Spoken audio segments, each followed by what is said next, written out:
অশীতিম চতুরশ্চৈব লক্ষ্যম তাঞ্জিব জাতিষু ভ্রমদ্ভি পুরুষায় প্রাপ্যম মনুষ্য জন্ম পর্যায়ে। অর্থাৎ আপনারা শুনে থাকবেন যে আমরা কত লক্ষ জনি জন্মগ্রহণ করার পরে তারপরে আমরা এই মনুষ্য জন্ম পাই। কত লক্ষ?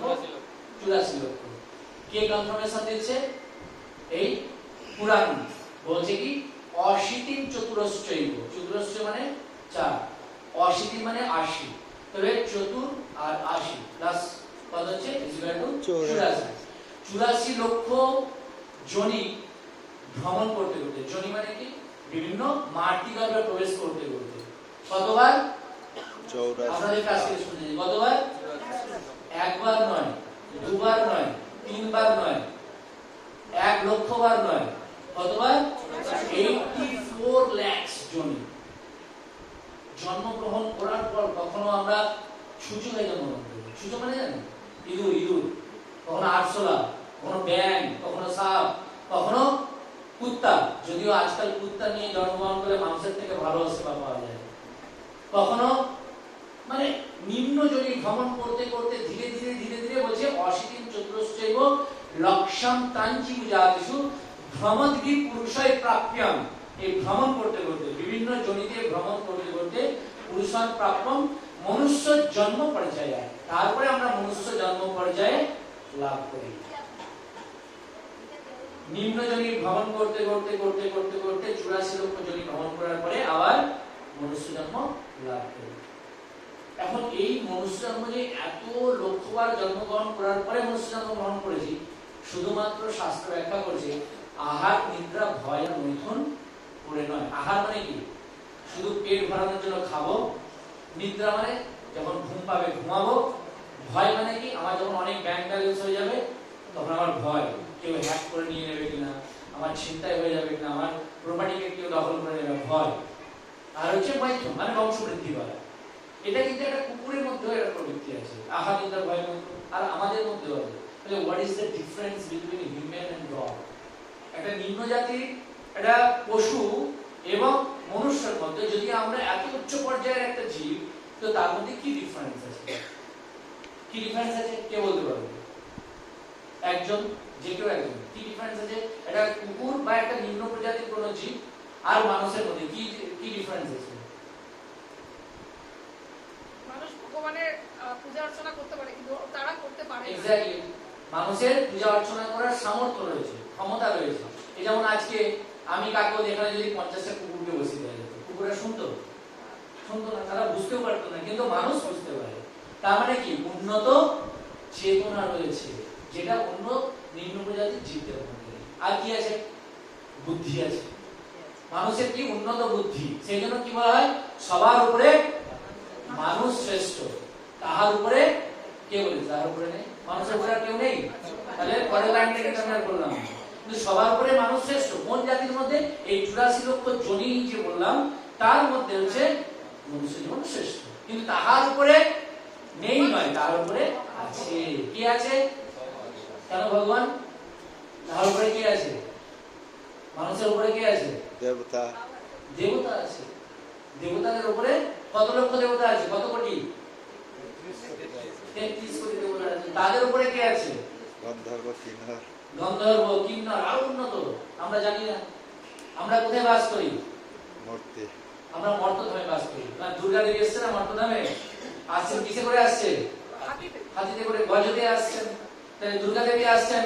কিছুদিন পরে আবার সুন্দর সুন্দর হিন্দি গান চালু হবে। দুর্গা তো নাচবে না, নাচবে কারা? এরা যেমন 1,10,000 করে দিয়েছে আমাদেরকে, তো এটা কি করবো আমরা? ভালো এক ক্লাস হবে না? শুধু নাচ হয় নাকি? এমনি নাচ হয়? আপনারা তো দেখেন নাচ হয় এমনি। কি হবে তার সাথে সাথে? ও আপনারা জানেন না। যারা জানেন কি হয় সেটা কি পান করে? হ্যাঁ, সুরা পান করে, মদ্য পান করে। মদ না পান করলে আর ডিজে না বাজলে দুর্গা পূজা হবে না। দুর্গা একদিকে থাকলো আর আমি একদিকে থাকলাম, তারপরে কোথায় যে পড়বো তার ঠিক নেই। এটা ভক্তি না। এটা কি বলে? এনজয়মেন্ট। এন্টারটেনমেন্ট, এটা ভক্তি না। ভক্তি হচ্ছে শুদ্ধতার প্রয়োজন। যেখানে মদ খাওয়া হয়, যেখানে ডিজে গানের মতো নোংরা হিন্দি গান বাজানো হয়, সেটা কখনো ভক্তি, শ্রদ্ধা, অর্চনা, পূজা হতে পারে না। সেটা কি হতে পারে? এন্টারটেনমেন্ট হতে পারে। সেটা কি হতে পারে? সেটা এনজয়মেন্ট হতে পারে। আমরা এনজয় করছি, দুর্গা পূজা বলে আমাদের প্রচার করা উচিত না। তো যাই হোক, আমাদের এই মনুষ্য জীবনটা কিন্তু এই ধরনের জীবনযাত্রার জন্য নয়, অনেক উন্নত জীবনযাত্রার জন্য। আর সেই উন্নত জীবনযাত্রা আমরা কিভাবে করতে পারি? শুধুমাত্র কিন্তু প্রচুর পরিমাণে অর্থ ইনকাম করলাম, প্রচুর কষ্ট করলাম, অর্থ ইনকাম করলাম। অর্থ ইনকাম করা ক্ষতি না, ঠিক আছে, অর্থ ইনকাম করতে হবে, কিন্তু সেই অর্থটা উপার্জন করে কিসে আমরা ব্যয় করবো সেটা জানতে হবে, ঠিক আছে। যেমন বলে না যে পাওয়ারফুল হওয়া ভালো, কিন্তু পাওয়ারের অপব্যবহার করা ভালো না। আমার পাওয়ার আছে মানে আমি যাই খুশি করবো তা না। সেরকম ভগবান অর্থ প্রদান করেছে। ভগবান হচ্ছেন স্বর ঐশ্বর্যের মালিক। কটা ঐশ্বর্য আছে ভগবানের কাছে? স্বর ঐশ্বর্য। স্বর মানে ছটা। ঐশ্বর্যস্য সমগ্রস্য বীর্যস্য যশস্য শ্রিয় জ্ঞান বৈরাগ্যস্যৈব শরণং ভব ইতি বলা। কে বলছে? পরাশর মুনি বলছে। কি বলছে? ভগবান কথার অর্থ যার মধ্যে ছটা ঐশ্বর্য, কি কি? ঐশ্বর্যস্য সমগ্র, সমগ্র ঐশ্বর্য, ঠিক আছে। ঐশ্বর্য সমগ্রস্য বীর্যস্য, বীর্য মানে শক্তিশালী, সমগ্র শক্তিশালী।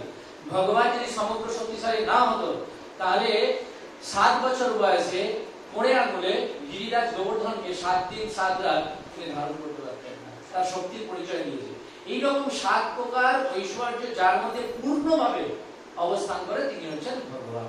ভগবানের ঐশ্বর্যবান মানে যার মধ্যে আছে। তো আমরা হচ্ছে সেই ভগবানের কি দাস। দাস। দাস তো আমরা মানতে চাই না। আমরা কি মানতে চাই? প্রভু হতে চাই। সবাই আমরা প্রভু, আমাকে সবাই সম্মান করবে, আমাকে সবাই কি করবে? রেসপেক্ট করবে, আমাকে সবাই খুব লালন পালন করবে, স্নেহ করবে। কিন্তু তা না। আমরা যখনই আমাদেরকে নিজেদেরকে প্রভু ভাববো, তখন থেকে আমাদের পতন শুরু হবে। যখনই আমরা নিজেদের মধ্যে অহংকার ভোট দিতে হবে, তখনই আমাদের পতন শুরু হবে। যখন আমরা হনুমানের কাহিনী জানি, ভক্ত হনুমান, এখানে হনুমানজির বিগ্রহ আছে, দেখেছি, সেজন্য আমার মনে পড়ে গেল যে হনুমানজির একটি সুন্দর একটি কথা বলি।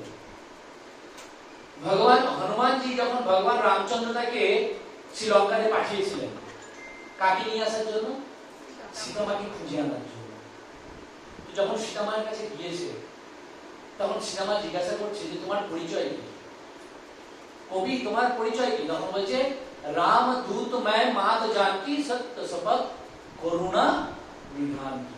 একটাই পরিচয় দিয়েছে, বলেছে I am graduated from Oxford university, আমি রামের একজন বড় ভক্ত, রাম আমাকে পাঠিয়েছে, এরকম কিছু বলছে। কি বলছে?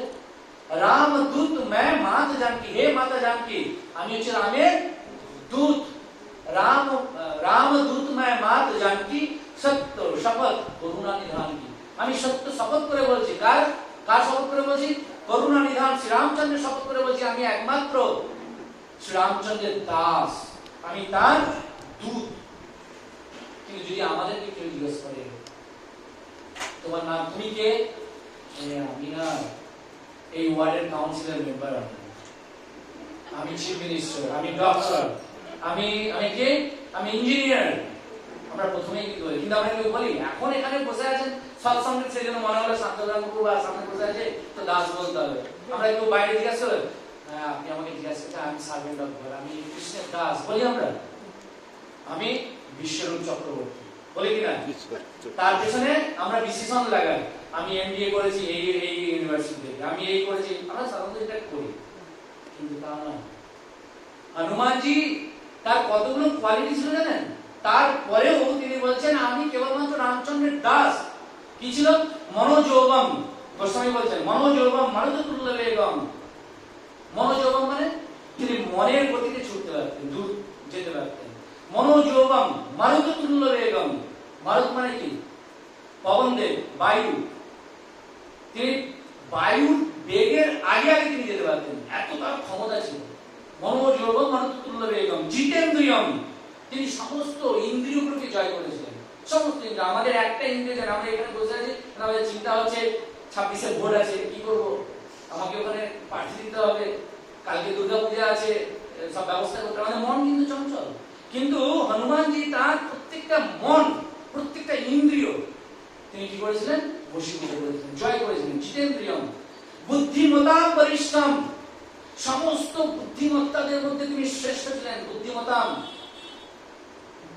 মনোযোগম মারুততুল্যবেগম জিতেন্দ্রিয়ম বুদ্ধিমতাম পরিশ্রম বাতাত্মজম বানরজিত মুখ্যম, তিনি সমস্ত বানর প্রজাতির মধ্যে তিনি হচ্ছেন শ্রেষ্ঠ ছিলেন। তারপরে বলছে কি গোস্বামী বলছেন মানে এত গুণ থাকা সত্ত্বেও তিনি জিতেন্দ্রিয়ম, সমস্ত ইন্দ্রিয়গুলোকে তিনি জয় করেছেন। তিনি বায়ুর বেগের থেকে আগে তিনি দ্রুত যেতে পারেন। তিনি সমস্ত বাচবেগম সরি তিনি হচ্ছেন বলছে আরেকটা জায়গায় খুব সুন্দর বলছে কার পুত্র ছিলেন তিনি? পবন তনয় সংকট হরণ মঙ্গল মূর্তি, তিনি হচ্ছেন পবন তনয়, পবন পুত্র। তিনি ইন্দ্রের কি হয়? ইন্দ্র তাকে বর দিয়েছিল তিনি কোথাও ঢুকবে না, জলে কখনো ঢুকতে পারবে না। পবন দেবতাকে অগ্নিদেবতাকে বরদান প্রদান করেছিল তিনি কখনো অগ্নিটাকে দহন করতে পারবে না, এরকম তার মধ্যে গুণ ছিল। মনোযোগম মারুততুল্যবেগম জিতেন্দ্রিয়ম বুদ্ধিমতাম পরিশ্রম বাতাত্মজম বানরজিত মুখ্যম শ্রীরামযুতম শরণম প্রপদ্যে, তিনি কিন্তু সবসময় কার শরণ গ্রহণ করে থাকেন? রামযুতের। তার এত কোয়ালিটি, তার এত গুণসম্পন্ন থাকা সত্ত্বেও ওনারা আমাদের গুণ বর্ণনা করছি, এগুলো হাস্যকর। আমরা আমাদের গুণকে মানুষের কাছে প্রচার করার জন্য আমি এই এত, অথচ আমাদের মধ্যে জিরো, কিছুই নেই, কিন্তু আমরা নিজেদেরকে শো অফ করি। কিন্তু রামদূত শ্রী হনুমানজি শ্রেষ্ঠ ভক্ত, তিনি বলছেন রামদূত मैं मात जानकी सत्य शपथ करुणा निधान की, হে মাতা আমি হচ্ছে শ্রী রামের দূত মাত্র, আর কোনো যোগ্যতা আমার নেই। যদি আমাদের মধ্যে এই ভাবটা জাগে নাহাম বিপ্র নাচ নরপতি, আমি ব্রাহ্মণ নয়, আমি বৈশ্য নয়, আমি শূদ্র নয়, আমি ক্ষত্রিয় নয়, আমি না ব্রহ্মচর্য, আমি না গৃহস্থ, না বানপ্রস্থ, না সন্ন্যাস, আমি কেবল গোপী ভর্তু পদ কমল দাস দাসানুদাস। যদি আমাদের মধ্যে এই ভাবটা যখন জাগবে, আমি কেবল ভগবান কৃষ্ণের নয়, আমি গোপীদের দাসের দাসের দাসের দাসের অনুদাসের দাস, যখন এই ভাবটা আমার মধ্যে আসবে, তখন আমাদের মধ্যে কৃষ্ণ ভক্তি হয়তো এই ক্ষুদ্র মাত্রা আমাদের হৃদয়ে জাগ্রত হবে। তাও যদি আমাদের হৃদয় শুদ্ধ না হয়, আমাদের হৃদয়ে কি কি রয়েছে? কাম, ক্রোধ, লোভ, মোহ, মদ, মাৎসর্য। বিশ্বরূপ চক্রবর্তী একটা ভালো বাড়ি বানিয়েছে, পাশের বাড়ির চিন্তা হচ্ছে আরে এটা ও মনে হচ্ছে তৃণমূল করে প্রচুর টাকা কামিয়ে নিয়েছে, সেই জন্য বাড়িটা বানিয়ে ফেলেছে। মানুষের ঈর্ষা, একে বলা হয় কাম, ক্রোধ, লোভ, মোহ, মদ, মাৎসর্য। মাৎসর্য মানে হিংসা, ঈর্ষা।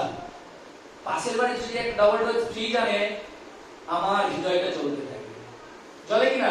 আমার তো জলে, আপনাদের জলে কিনা আপনারা তো শুদ্ধ, কিন্তু আমার তো জলে। আমার পাশের বাড়ি যদি কেউ একটা ভালো, আমার থেকে ভালো একটা বাইক কিনে নেয়, যদি কেটিএম কিনে নেয় বা একটা ভালো বুলেট কিনে নেয়, আমার মনে হচ্ছে বেটা নিশ্চয়ই কিছু একটা ঘাপলা করে কিনেছে, সৎ পথে ইনকাম করে, এরকম একটা মনে হয়। কেন? এটা আমাদের মধ্যে প্রচন্ড ক্রোধ, প্রচন্ড কাম। কাম মানে কি? কামনা বাসনা। কামনা বাসনা শেষ হয় না। একটা উদাহরণ দিয়ে বুঝতে পারবেন। একটা জেলে, আমি সাধারণত দিয়ে থাকি, জেলার জানেন তো, কয়েকদিন দেখতে মাসে অন্তত একবার যায়, তাদের সুবিধা অসুবিধা দেখতে যায়। কারা কারা জানেন এটা? জেলে যায় তো গিয়েছে, গিয়ে সমস্ত, যেমন আপনারা বসে আছেন, সমস্ত কয়েদিদেরকে গিয়েছে। এই বলে ফার্স্ট নম্বর কয়েদি, তোমার কি প্রবলেম ভাই তোমার জেলেদের? তো ফার্স্ট নম্বর কয়েদি বলছে, স্যার আমার না কোনো জেলে কোনো প্রবলেম হচ্ছে না। জেলে কোনো প্রবলেম হচ্ছে না, ভালোই আছি আমি জেলে, কিন্তু স্যার আপনাদের এই যে প্রত্যেকদিন দুটো করে রুটি দেয়, স্যার পেটটা ভরে না, যদি 4টে করে রুটি দিতেন না পেটটা ভরে খেতে পারতাম। ঠিক আছে, নোট ডাউন করো। অ্যাসিস্ট্যান্টকে বলছে নোট ডাউন করে নিয়েছে, 4টে করে রুটি দেবে। সেকেন্ড যে কয়েদি বলছে, ভাই তোমার কি প্রবলেম? স্যার দুটো রুটির জায়গায় 4টে হয়ে গেল, এর থেকে আর কি বড় খবর? স্যার দুর্গাপূজা আসছে, যদি একটু ভালো করে ডালটা যদি পাতলা দেন, তো মুসুর ডাল দেয়, একটু মুগের ডাল বা ছোলার ডাল দিতে না, জমে যেত রুটির সঙ্গে। ঠিক আছে, নোট ডাউন করে দাও। আর অষ্টমী দিয়ে দিতে তো ছোলার ডাল লুচি খায়, ওই দিন লুচি আর অষ্টমী দিতে ওই ছোলার ডাল দিয়ে দিল, আর পারলে একটা মিষ্টিও দিয়ে দিল, আর খুব খুশি হয়ে গেছে। কোথায় বসে আছে? জেলে বসে আছে, কিন্তু খুশি। 4টে ডাল, এই 4টে রুটি পেয়েছে। Third number, what's your problem? ও বলছে স্যার রুটি হয়ে গেল, ডালও হয়ে গেল, কিন্তু স্যার যে বাথরুমটা ইউজ করি একদম জঘন্য স্যার, পরিষ্কার করে না মাসে একবার, যদি একটুখানি আমাদের থাকার জায়গাটা একটু ভালো করে দিতেন স্যার, তাহলে খুব খুশি হয়ে যেতাম। বলছি কেন এই ছেলে ভালো লাগছে না? বলছে না, একটু পরিষ্কার টরিষ্কার ভালো করে দিলে, একটু আসবাবপত্র দিলে ভালো হয়, একটু মশারি দিলে প্রচন্ড মশা কামড়ায়। বলে ঠিক আছে, নোট ডাউন করে নাও, ওকে সব দিয়ে দেবে, সবাইকে দেবে। 4 নম্বরকে বলছি এ বেচারা উৎকল থেকে এসছে, এই তো জগন্নাথের কৃপাপ্রাপ্ত, কিন্তু কোনো কারণে কয়েদিতে ঢুকে গেছে। এ বলছে তোমার কি প্রবলেম? বলছে স্যার আমাদের সব পেয়ে গেলাম, আমার একটাই সমস্যা, আমাকে শুধু আপনি বলে দিন যে আমি জেল থেকে কি করে বেরোবো। 4 নম্বর কয়েদি কি বলছে? আমি এই জেল থেকে কি করে বেরোবো। বাকি 3 জন কিন্তু তারা জেলে থেকেই দুটো জায়গায় 4টে রুটি, একটু ভালো বাড়ির জায়গায়, মানে একটু যা আছে তার থেকে একটু বেটার বাড়ি, আর একজন বলছে ডালের জায়গায় একটু পাতলা জায়গায় গাঢ় ডাল হলে আমি খুশি হয়ে যাবো জেলের মধ্যে বসে। উনি বলছেন না দাদা, স্যার আমাকে যদি আপনি বলেন যে কিভাবে এখান থেকে বেরোবো এই জেল থেকে, আমার আসল জায়গা, আমার আসল বাড়ি, আমার আত্মীয়ের কাছে, আমার পরিজনের কাছে, আমার স্বামী স্ত্রীর কাছে, আমার স্ত্রী বাচ্চার কাছে ফিরে যাবো, কি তার উপায়? তখন ওরা বলছে ঠিক আছে, তুমি যদি 2 বছর ভালো করে তুমি যদি পরিশ্রম করো, আমাদের কথা শুনে চলো, আমাদের শৃঙ্খলা মেনে চলো, তোমাকে 2 বছর পরে জেল থেকে ছুটি করে দেবো। ও একদম তখন থেকে শুরু করে দিল। এখন এই যে 4 জন ব্যক্তি বললো, তাদের মধ্যে আপনাদেরকে জিজ্ঞেস করছি, আমি কয়েকদিনকে জিজ্ঞেস করছি, এদের মধ্যে কারা, এই 4 জনের মধ্যে কে সব থেকে বুদ্ধিমান? 4 নম্বরে যে ব্যক্তি, কেন? সে জেল থেকে মুক্তি চেয়েছে। তো আমরা যেখানে বাস করি, এবার ছেড়ে দিন জেলে, এবার আমাদের দিকে আছে, আমরা কোথায় বাস করছি? এই কোথায় জেলে? আমরা কোন নগরে বাস করি? জোড়াপুর ধারে। জেল কোথায় কি হলো? তো খোলা মুক্ত বাতাস। এখানে কোথায় জেল? এত সুন্দর বাড়ি, এত সুন্দর হাওয়া, এত সুন্দর খাবার, এত সুন্দর মন্দির রয়েছে, এটা জেল কোথা থেকে হলো? এটাও জেল। এইটাকে বলা হয় দুর্গা। দুর্গা কোথা থেকে এসেছে জানেন? একটু কান ধরে এদিকে মন দিন, অন্যদিকে অনেক কিছু ঘটে যাবে, ছেড়ে দিন। দুর্গা কোথা থেকে এসেছে জানেন? দুর্গ থেকে। যিনি দুর্গের যিনি লালন পালন করেন, দুর্গকেই যিনি দেখাশোনা করেন, দুর্গ কথার অর্থ কি? জেল। দুর্গ কথার অর্থ জেল। যিনি দুর্গের ইনচার্জ তাকে বলা হয় দুর্গা। দুর্গা দেবীর কাছে আমরা কি প্রার্থনা করি? ধনম দেবী, ব্যসন দেবী, সুন্দরী ভার্যাম দেবী, কত কিছু দেবী দেবী দেবী। তো দুর্গা দেবী হচ্ছেন আমাদের লালন পালন করেন। দুর্গা দেবী আমাদের এই জড়জগৎ, যেটাকে বলা হয় দুঃখালয়ম, অশ্বাসতম, দুঃখালয়, দুঃখের আলয়। এই দুর্গা পূজা, গত দুর্গা পূজা মানে আমি দেখছিলাম, একটা আর্টিকেল পড়ছিলাম যে একজন ঠাকুর দেখতে গেছে, দুর্গা ঠাকুর দেখতে গিয়ে দেখছি বিশাল লাইন, মানে 1.5 কিলোমিটার লাইন। ধরুন শ্রীভূমি ঠাকুর দেখতে গেলে তো 1.5-2 কিলোমিটার লাইন, লাইনে দাঁড়িয়ে আছে। লাইনে দাঁড়িয়ে দাঁড়িয়ে দাঁড়িয়ে 3 ঘন্টা লাইনে গিয়ে শ্রীভূমির প্যান্ডেলের কাছে না পৌঁছে একটা মদের দোকানে পৌঁছে গেছে। লাইনটা ছিল মদের দোকানে। কোথায় গেছে? মদের দোকানে। কেন? না 3 কিলোমিটার লাইনে দাঁড়িয়েছে মদ কেনার জন্য, গিয়ে সে কিন্তু জানে ঠাকুর দেখবো, পৌঁছে গেছে মদের দোকানে। কি মদের দোকানকে ভালো করে কি বলে? মুদিরালয়, যেখানে মদ পাওয়া যায়। আচ্ছা বিদ্যালয়ে কি পাওয়া যায়? বিদ্যা। হ্যাঁ, বিদ্যা। বিদ্যা যেখানে পাওয়া যায় সেখানে বিদ্যালয় বলা হয়। মদ যেখানে পাওয়া যায় সেখানে বলে মুদিরালয়। আচ্ছা ঔষধ যেখানে পাওয়া যায় সেটাকে কি বলে? ঔষধালয়। তাহলে দুঃখ যেখানে পাওয়া যায় সেটাকে কি বলে? দুঃখালয়। তাহলে আমরা কোথায় আছি? দুঃখের লয় এবং দুর্গ মানে জেল। এখন আমরা এই জেলে বসে আমাদের ওই কয়েদিদের মধ্যেই চাল, যারা একটুখানি ছোট টালি বাড়ি আছে, ভাবছে বিষ্ণু চক্রবর্তীর মধ্যে তার বাড়িটা ভাঙা যেত না, আমি সব থেকে বেশি খুশি হয়ে যেতাম। টালির চালে খুশি নেই, এখানে এসে খুশি হয়ে যাবে। আবার হয়তো এই বুলেট চালাচ্ছে, ও ভাবছে ভাই আমার ভিতরটা না চলে যাচ্ছে, যদি আমার হিরো হোন্ডার জায়গায় যে একটা বুলেট পেতাম, দুটো জায়গায় 4টে রুটি, পাতলার জায়গায় ভালো ডাল, সেরকম আমাদেরও চাহিদা শেষ নয়। কামের ব্যাখ্যা বলছিল, কামনা বাসনা।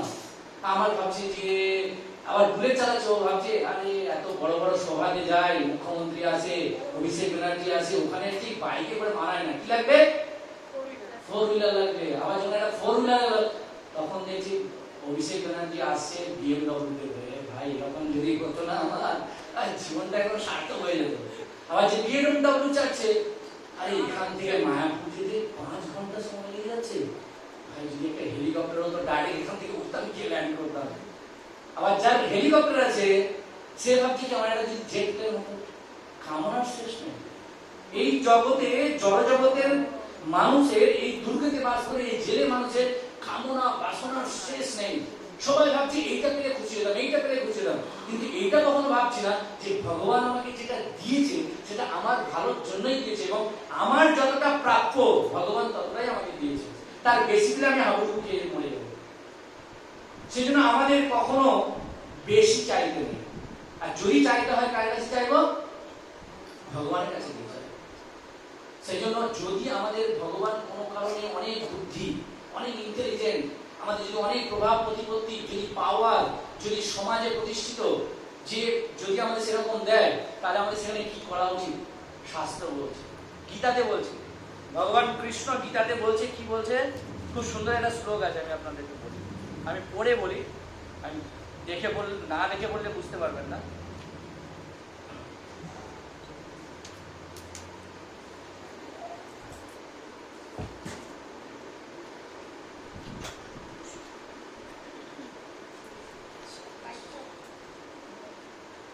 ভগবান গীতাতে নবম অধ্যায়, এটাকে বলা হয় রাজগুহ্য যোগ, বা ইংলিশে বলা হয় দ্য মোস্ট কনফিডেন্সিয়াল নলেজ। গীতাতে ভগবান মোস্ট কনফিডেন্সিয়াল নলেজ ভগবান কৃষ্ণ অর্জুনকে বলছে। আমি সেটা আজকে আপনাদের ভগবান গীতাতে বলছেন 27 নম্বর শ্লোকে, পরে দেখে নেবেন যদি গীতা থাকে, নবম অধ্যায় 27 নম্বর শ্লোকে ভগবান বলছেন, যৎ করোষি যদুষ্ণাসি যজ্জুহসি দদাসি যৎ যৎ তপস্যাসি কন্তেও তৎপুরুষ মদর্পণম। খুব ভালো করে এই মন্ত্রটা যদি আপনাদের জীবনে অ্যাপ্লাই করেন আর কিচ্ছু লাগবে না। যদি এটা ভালো করে শিখে নেন এবং নিজের জীবনে অ্যাপ্লাই করেন এবং সেটা সঠিকভাবে যদি পালন করেন, তাহলে আপনাদের মনুষ্য জীবন, যেটা বলছিলাম এতক্ষণ, যেটা ব্যাখ্যা করলাম, যে মনুষ্য জীবন কেবল কামনা বাসনার জন্য নয়, আমাদের কি করার জন্য সেটা ব্যাখ্যা করছে। বলছে যৎ করোসি, অর্জুন বলছে, এই কৃষ্ণ ভগবান অর্জুনকে বলছে যা কিছু করবে, যৎ করোসি মানে যা কিছু তুমি করো। রিলস বানাও, ঠিক আছে, এই যেমন প্রচুর রিলস বানায়, আমি দেখি কখনো এরকম, কখনো সামনে বোতল থাকে, আবার কখনো ভালো ভালো ডান্স করছে দেখছি। যা করছো এইগুলো না করে ভগবান বলছে যৎ করোসি, যা কিছু, হোয়াট এভার ইউ ডু, যা করবে তার জন্য আমার জন্য। যৎ করোসি যদুষ্ণাসি, যা কিছু খাবে, বলছে যৎ করোসি, যা কিছু করবে আমার জন্য করবে। যেটা তুমি রিলস বানাচ্ছ, ওটা যদি মনে করো তুমি ভগবানের কোনো একটা সুন্দর বাণীকে, যে ভগবান গীতাতে এই অধ্যায় এই চ্যাপ্টারে ভগবান এটা বলেছে, সেটা যদি প্রচার করো, তো ভগবান বলছেন এটা আমার জন্য করলে তুমি মহান। যৎ করোসি যদুষ্ণাসি, অশ্নাসি মানে তুমি যা কিছু খাবে। কি খাবে? তুমি যা কিছু খাবে ভগবান বলছেন সেটা আমাকে অর্পণ করো। কিন্তু এখন যদি বলা হয়, ভগবান বলছেন তুমি যা কিছু খাবে সেটা অর্পণ করো, তাহলে আমি যদি মৎস্য, মাংস বা অমেধ্য খাবার যেগুলো শাস্ত্রে বর্ণনা করে সেগুলো যদি খাই, সেগুলো তাহলে ভগবানকে নিবেদন করতে পারি না। ভগবান আগে এই চ্যাপ্টারে আগের শ্লোকে বর্ণনা করছে কি ভগবানকে নিবেদন করা যায়। পত্রম পুষ্পম ফলম তয়ম ইয়মে ভক্তা পূজঞ্চতি, যে ভক্ত আমাকে পাতা ফুল ফল নিবেদন করবে সেগুলো আমরা গ্রহণ করবো। তাহলে যা কিছু খাবো, আমরা যদি কখনো বাড়িতে সাত্বিক রান্না করি, বা যদি বাড়ি থেকে বাইরে থেকে যদি আমাদের ফ্যামিলির কেউ যদি একটা ভালো ফল বা কিছু মিষ্টি নিয়ে এসছে, তাহলে সেটা যখন আমরা গ্রহণ করবো, গ্রহণ করার আগে কাকে দিতে হবে? ভগবানকে নিবেদন করতে হবে। তাহলে প্রথম হলো যা কিছু করবো ভগবানকে নিবেদন করবো, ভগবানের জন্য করবো। যা কিছু খাবো ভগবানের দিয়ে খাবো, ভগবানকে। যজ্জুহসি, যজ্জুহসি মানে কি? যা কিছু পূজা অর্চনা করবো। যজ্জুহসি, জুহসি মানে যে উপাসনা, পূজা অর্চনা। যা কিছু পূজা করবো ভগবান তুমি আমার জন্য করো। অর্জুনকে বলছে তুমি আমার জন্য করো। অর্জুনকে বলছে মানে আমাদের সমগ্র জগৎকে বলছে। যজ্জুহসি, সবকিছু যা পূজা অর্চনা করে আমাকে করো। দদাসি যৎ, এবং তুমি যা কিছু হোম করো। হোম মানে কি? যজ্ঞ। তুমি যদি কাউকে কিছু দাও, হোম যজ্ঞ। এবং দদাসি যৎ, দদাসি মানে দান করা। যদি কিছু দান করতে হয় তাহলে তুমি ভগবানকে দান করো। ভগবানকে কি দান করবে? ভগবানকে দান করা যায়? ভগবান হচ্ছেন, এক্ষুনি আমরা শুনলাম না, সমগ্র ঐশ্বর্যের মালিক, ওনার কাছে সমগ্র রয়েছে। তাহলে কি দান করবো? আমার প্রশ্ন উঠতে পারে, ভগবানকে যদি সবই থাকে তাহলে ভগবানকে খাবার দেওয়ার কি দরকার? তাকে অন্য কিছু দেওয়ার কি প্রয়োজন? না। এটা হচ্ছে সাপোজ একটা উদাহরণ দিয়ে বোঝায়।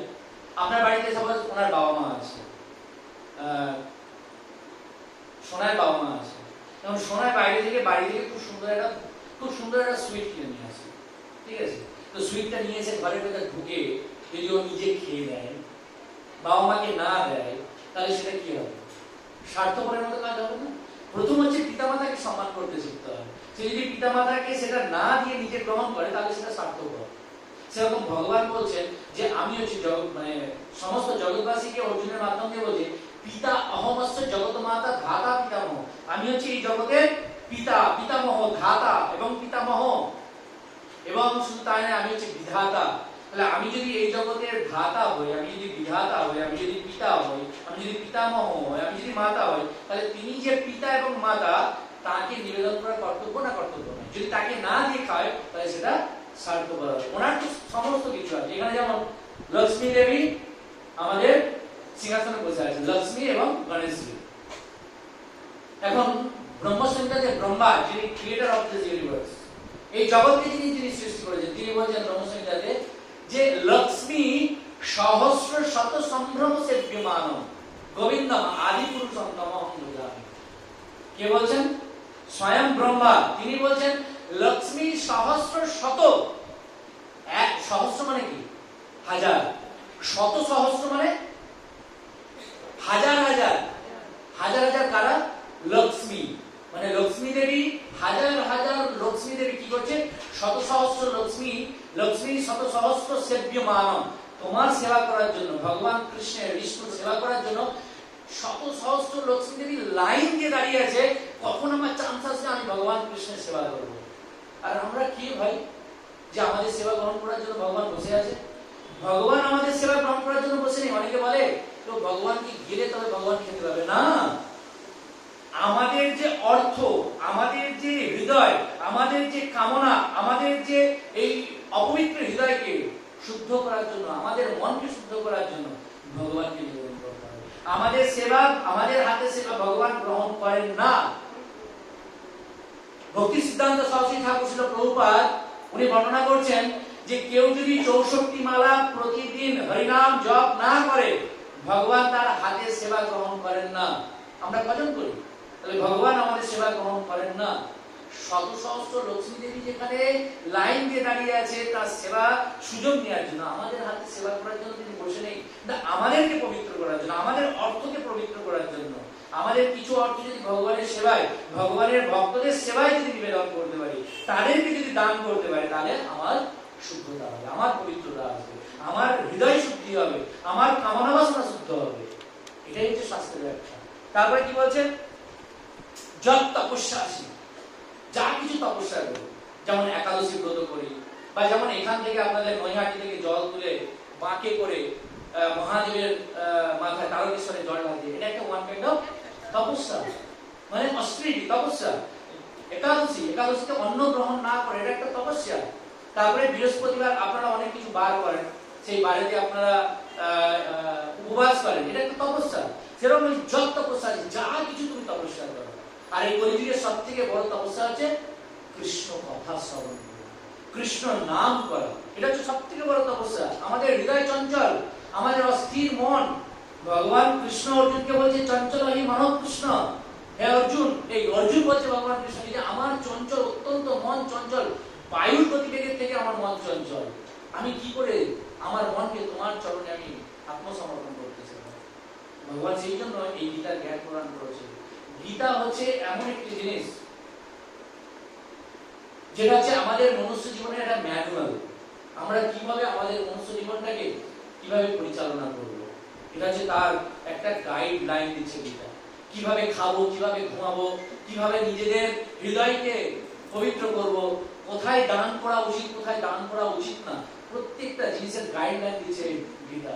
ভগবান কৃষ্ণ বলেন তাহলে যত তপস্যাসী কুন্তেও, কুন্তেও মানে হে অর্জুন, হে কুন্তি পুত্র, তুমি যা কিছু করো, যা কিছু খাও, যা কিছু হোম যজ্ঞ করো, যা কিছু দান করো, যা কিছু তপস্যা করো, আমার জন্য করো। এখন নিজেদের দিকে প্রশ্ন করো, নিজেকে, যে আমরা কি তাই করছি? আমরা কি এই দুর্গাপূজা উপলক্ষে প্রত্যেকটা বাড়িতে দেখবেন ছেলে মেয়ের জন্য জামা কাপড় সুন্দর পরিপাটি করে আমরা ক্রয় করি, বাবা মায়ের জন্য, সবার জন্য। কিন্তু আমাদের কি মনে হয়েছে কখনো না ভগবান আমাকে এই অর্থ প্রদান করেছে, ভগবানের কৃপায় আমি এই মনুষ্য জীবন লাভ করেছি, আমি যে ড্রেসটা সেটা আমি পরবো, কিন্তু সেটা কি আগে মনে হয়েছে যে একটা ভগবানকে আগে গিয়ে নিবেদন করি? কিন্তু আমরা ভক্তরা করি। আমাদের যদি কেউ কিছু দান করে, যদি কেউ বস্ত্র দান করে, সেটা আগে ভগবানের চরণে নিবেদন করি, তারপরে সেটা আমরা গ্রহণ করি, সেটা আমরা তারপর পরিধান করি। এটা হচ্ছে নিয়ম। যদি আমরা কিছু খাবো, যদি আমাদের কেউ খেতে দেয়, সেই খাবারটা আগে ভগবানকে নিবেদন করা হবে, ভগবানকে দেবেন, ভগবান আমার পিতা, উনি গ্রহণ করবেন, উনি আস্বাদন করবেন, তারপর আমরা সেটাকে আস্বাদন করব। এটাই হচ্ছে মনুষ্য জীবনের কর্তব্য, এটাই মনুষ্য জীবনের একমাত্র উদ্দেশ্য, এই মনুষ্য জীবন লাভ করার জন্য। কিন্তু আমরা সেটাকে না বুঝতে পেরে শুধু কিভাবে ভাবছি অহম মম, শুধু আমি আমি আমি আর আমার আমার আমার আমার, এইটা করে আমাদের জীবন কেটে যাচ্ছে। না, এইভাবে কখনো আমরা যতই চেষ্টা করি না কেন, আমরা কখনো শান্তি লাভ করতে পারবো না। কখনো আমরা শান্তি লাভ করতে পারবো না যতক্ষণ না আমি থেকে উনি হন। শুধু আমি ভালো থাকবো আর আমার পরিবারের লোক ভালো থাকবে এটা নয়। উনি বলছিলেন যে কিভাবে ওই গুরুদেব বন্দনায় যেটা বলছিলেন, যেটা ব্যাখ্যা করার জন্য আমি একটু করে দিই নাকি? আমি অন্য জগতে রয়েছি। হ্যাঁ, গুরুদেবের ব্যাখ্যাটাই ওটাই বলছিলেন। বলছেন গুরুদেব দয়াময়, গুরুদেব দয়াময় বলছে প্রাণেরও যাতনা, যাতনা মানে কি? যন্ত্রণা। প্রাণেরও যাতনা জানাবো কি তোমা হয়েছে জীবন যন্ত্রণাময়। আমি আমার এই যন্ত্রণাময় জীবন, আমাদের আমরা প্রশ্ন করুন তো আমরা নিজেদেরকে, আপনার অনেক অর্থ আছে, অনেক প্রতিপত্তি আছে, আপনার সন্তান সন্তানি সবাই আছে, নিজের হৃদয়কে প্রশ্ন করুন, নিজেকে প্রশ্ন করুন, আমরা কি সত্যি এখানে সুখী আছি? সত্যি কি আমরা শান্তিতে বসবাস করতে পারছি? যদি আমরা মনে করি যে আমরা শান্তি যেটাকে মনে করছি সেটা শান্তি নয়, সেটা হচ্ছে শান্তির প্রতিচ্ছবি, প্রতিচ্ছায়া। মরুভূমিতে যেমন মরীচিকা দেখা যায়, সেই মরীচিকার ন্যায় আমরা এখানে শান্তি লাভ করছি, সেটা কিন্তু প্রকৃত হচ্ছে যন্ত্রণা, যাতনা। এই জীবনটা যাতনাময়। গুরুদেবের কাছে প্রার্থনা করছে, কি বলছে না হয়েছে জীবন যন্ত্রণাময়। কি করে আমি তোমার আমার এই যাতনা তোমাকে কিভাবে জানাবো? আমার জীবনটা তো যন্ত্রণা সম্পূর্ণ। শ্রীকৃষ্ণ ভজিতে নাহি চাহে মতি, মতি মানে বুদ্ধি। আমার এই মতি চায় না। প্রহ্লাদ মহারাজ বলছেন, প্রহ্লাদ মহারাজ 5 বছরের শিশু। আমরা প্রত্যেকে বলি দেখুন এখানে কটা ইয়াং ছেলে মেয়ে আছে, কটা ছেলে আছে, সব মহিলা, বেশিরভাগ বৃদ্ধ মহিলা। কেন? ইয়াং ছেলেদের মধ্যে মতি নেই। কিন্তু প্রহ্লাদ মহারাজ বলছেন আমরা সবাই বলি বৃদ্ধ হয়ে গেলে, দাঁত পড়ে গেলে কৃষ্ণ বলতে পারবো না, কৃষ্ণ কৃষ্ণ কৃষ্ণ বলবো, পায়ে যন্ত্রণা হবে, বসতে পারবে না এখানে ভালো করে, ঠিক আছে, তারপরে মন্দিরে যেতে পারবে না। তো সেই সবাই আমরা বলি না বৃদ্ধ বয়স, বৃদ্ধ এত তাড়াতাড়ি করে, কখন গিয়ে করতে হবে? তোমার নাম কি বলে গেছে? পায়ের না, হ্যাঁ পিঙ্কি। কখন গিয়ে করতে হবে? বৃদ্ধ হয়ে গেলে, যখন দাঁত পড়ে যাবে, চুল উঠে যাবে, পায়ে যন্ত্রণা শুরু হবে, বসতে পারবে, তখন কি হরিনাম করতে হবে। এটা আমাদের ধারণা, কিন্তু না। প্রহ্লাদ মহারাজ উনি একজন মহাজন। প্রহ্লাদ মহারাজ বলছেন কৌমারম আচরে প্রাজ্ঞ ধর্মান ভাগবতানিয়ঃ। কৌমার, কৌমার মানে কি? 5 বছর বয়স। কৌমারম আচরে প্রাজ্ঞ ধর্মান ভাগবতানিয়ঃ। আমাদের এই কৌমার বয়স থেকে 5 বছর বয়স থেকে ধর্ম জীবন যাপন করতে শিখতে হবে, ধর্মীয় আচার অনুষ্ঠান শিখতে হবে কিভাবে করতে হয়, এবং ভগবানের ভজনা করতে হবে। কে বলছেন? প্রহ্লাদ মহারাজ বলছেন। প্রহ্লাদ মহারাজ বলছেন এই জগতের সবথেকে যারা দুর্মতি, যাদের বুদ্ধি একদম সম্পূর্ণভাবে ভ্রষ্ট হয়ে গেছে, নষ্ট হয়ে গেছে, তাদের জীবনে, যাদের জীবনের একমাত্র উদ্দেশ্য এই জগৎকে ভোগ করা, আমাদের ইন্দ্রিয়ের বিষয়বস্তুকে শুধুমাত্র ভোগ করব, যারা মনে করে তারা হচ্ছে দুরমতি। প্রহ্লাদ মহারাজ বলছেন তাদের সুমতি কিভাবে হবে? যদি সেই ব্যক্তিরা ভগবানের 5 বছর বয়স থেকে যদি আমরা আমাদের শিশু সন্তানদেরকে যদি ভক্তি যাজন করতে শেখায়, ভক্তি জীবন যাপন করতে শেখায়, সেটাকে বলা হয় সুমতি। সেটাই বলছে শ্রীকৃষ্ণ ভজিতে নাহি চায় মতি। আমার মতি কোনোভাবেই শ্রীকৃষ্ণ ভজন করতে চায় না। আমরা যতই চেষ্টা করি শ্রীকৃষ্ণ ভজন করতে চায় না। কিসে আমাদের মতি? কিসে? বিষয়। আমি বললাম না বিষয় ভোগেতে প্রবল আসক্তি। আমাদের কিসের প্রতি আসক্তি? বিষয় ভোগ করবে। প্রত্যেকটি ইন্দ্রিয়ের বিষয়বস্তুগুলোকে চোখ দিয়ে আমরা ভালো ভালো জিনিস দেখবো, কিন্তু আমাদের মনে হয় চোখ দিয়ে আমি ভগবানের মন্দিরে যাই, রাধা মাধব এখানে স্বয়ং বিরাজমান, যাই রাধা মাধবের কোথাও কালী যাওয়ার আগে রাধা মাধবের চরণ দর্শন করে যাই আমি? মনে হয়েছে কখনো? হয় না। সেটাই বলছে যে আমাদের বিষয় ভোগতে সবসময় আমাদের ইন্দ্রিয়গুলিকে কিভাবে ভালো ভোজন মানে খাবো, ভালোভাবে খাবো, বড় বড় চাকা হবে, বড় বড় মাথা হবে, এইগুলো কখন খাবো, এইগুলো মনে হয় সবসময় বিষয় ভোগ করতে চায়। কিন্তু কখনো মনে হয় যে আরে না যায়, আজকে ওদের বাড়িতে কৃষ্ণ সেবা হবে, কৃষ্ণকে ভোগ নিবেদন করা হবে, তার সুস্বাদু কৃষ্ণ প্রসাদ আমি আজকে আস্বাদন করবো, কোনোদিন মনে হয়েছে? মনে হয় না কোনোদিন। কেন মনে হয় না? কারণ আমার মতিটা, আমার ইন্দ্রিয়গুলো সবসময় বিষয় ভোগ করতে চায়, সেই জন্য আমার কখনো মতি হয় না কৃষ্ণ প্রসাদ আস্বাদন করা। বিষয়ের আশা নাহি ছাড়ে মন, বিষয়েতে সদা ছাড়।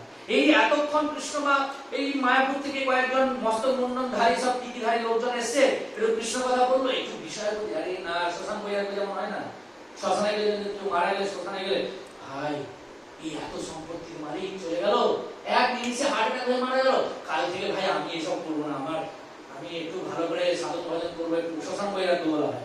এই মুহূর্তে আপনাদের মনে হচ্ছে না না না, কৃষ্ণ ভজন করা উচিত, আমাদের বিষয় ভোগ বাসনাগুলোকে কন্ট্রোল করা উচিত, আমাদের মন্দিরে ভগবানের মন্দির তৈরি করা উচিত, ভগবানকে ভোগ নিবেদন করে প্রসাদ পাওয়া উচিত। এই মুহূর্তে মনে হচ্ছে যখনই চলে যাবো out of sight out of mind, তখন কি হবে? তখন বিষয়ের প্রতি আবার বাইরে গিয়ে যখনই দেখবো ওদের একটা ভালো কিছু করছে, আমার যদি হতো এরকম, কাজে মনে হয় একদম, এই যে বাসনা বিষয়কে সদাধায় কৃষ্ণ দাস্য বলি মায়ারে ভজিন। আমরা কখনোই কৃষ্ণের দাসত্ব স্বীকার করতে চাই না। আমি যেটা প্রথমে বললাম, কৃষ্ণের দাস হওয়া তো অনেক দূরের কথা, কৃষ্ণের দাসের দাসের দাসের অনুদাসের দাস হওয়ার যোগ্যতা আমাদের নেই। কিন্তু আমাদেরকে আমরা নিজেরা প্রভু মনে করি, দুদিন ভগবানের একটু আরতি করি, ভগবানের একটু ভজন করছি, 16 মালা জপ করছি, কৃষ্ণ প্রসাদ গ্রহণ করছি, তাদের মধ্যে অহংকার জাগ্রত হয়ে গেল। হেই ও মাছ খায়, ও মাংস খায়, ওদের হাতে খাওয়া যাবে না। আমাদের মধ্যে যারা সাধন ভজন করে তাদের মধ্যে আবার অহংকার জাগ্রত হয় না, কখনো করা যাবে না এরকম।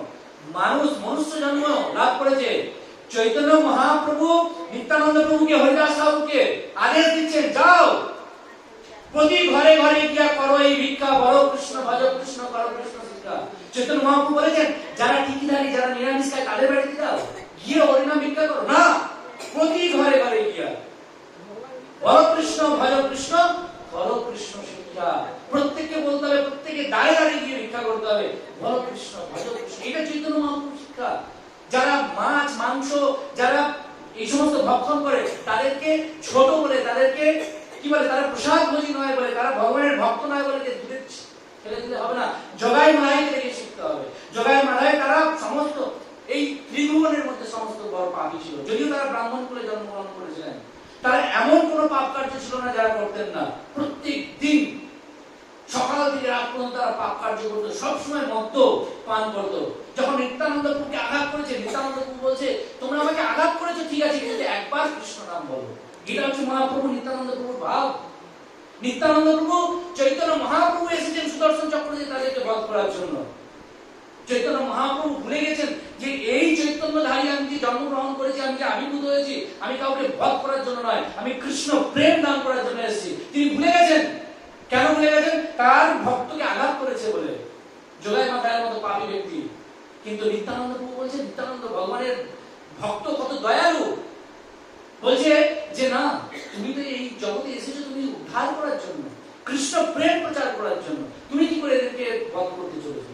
তখন চৈতন্য মহাপ্রভু শান্ত হয়ে তাদেরকে বুকে জড়িয়ে দিলেন, আলিঙ্গন করলেন, কৃষ্ণ প্রেম প্রদান করলেন। এটাই হচ্ছে কৃষ্ণ ভক্তের একমাত্র লক্ষণ, চৈতন্য মহাপ্রভু শিখিয়েছেন। কিন্তু আমার মধ্যে কি হয়? আমাদের মধ্যে অহংকার জাগ্রত হয়। আমি ভালো ভজন করি, আমি ভালো পাঠ দিতে পারি, আমি ভালো পূজা অর্চনা করতে পারি, আমি ভগবানের জন্য রন্ধন করতে পারি, অহংকার জাগ্রত হয়। যখনই অহংকার জাগ্রত হবে তখনই ভগবান ছুড়ে দেবে। সেই জন্য এখানে বলেছে যে কৃষ্ণ দাস তো বলি মায়ের ভজিন।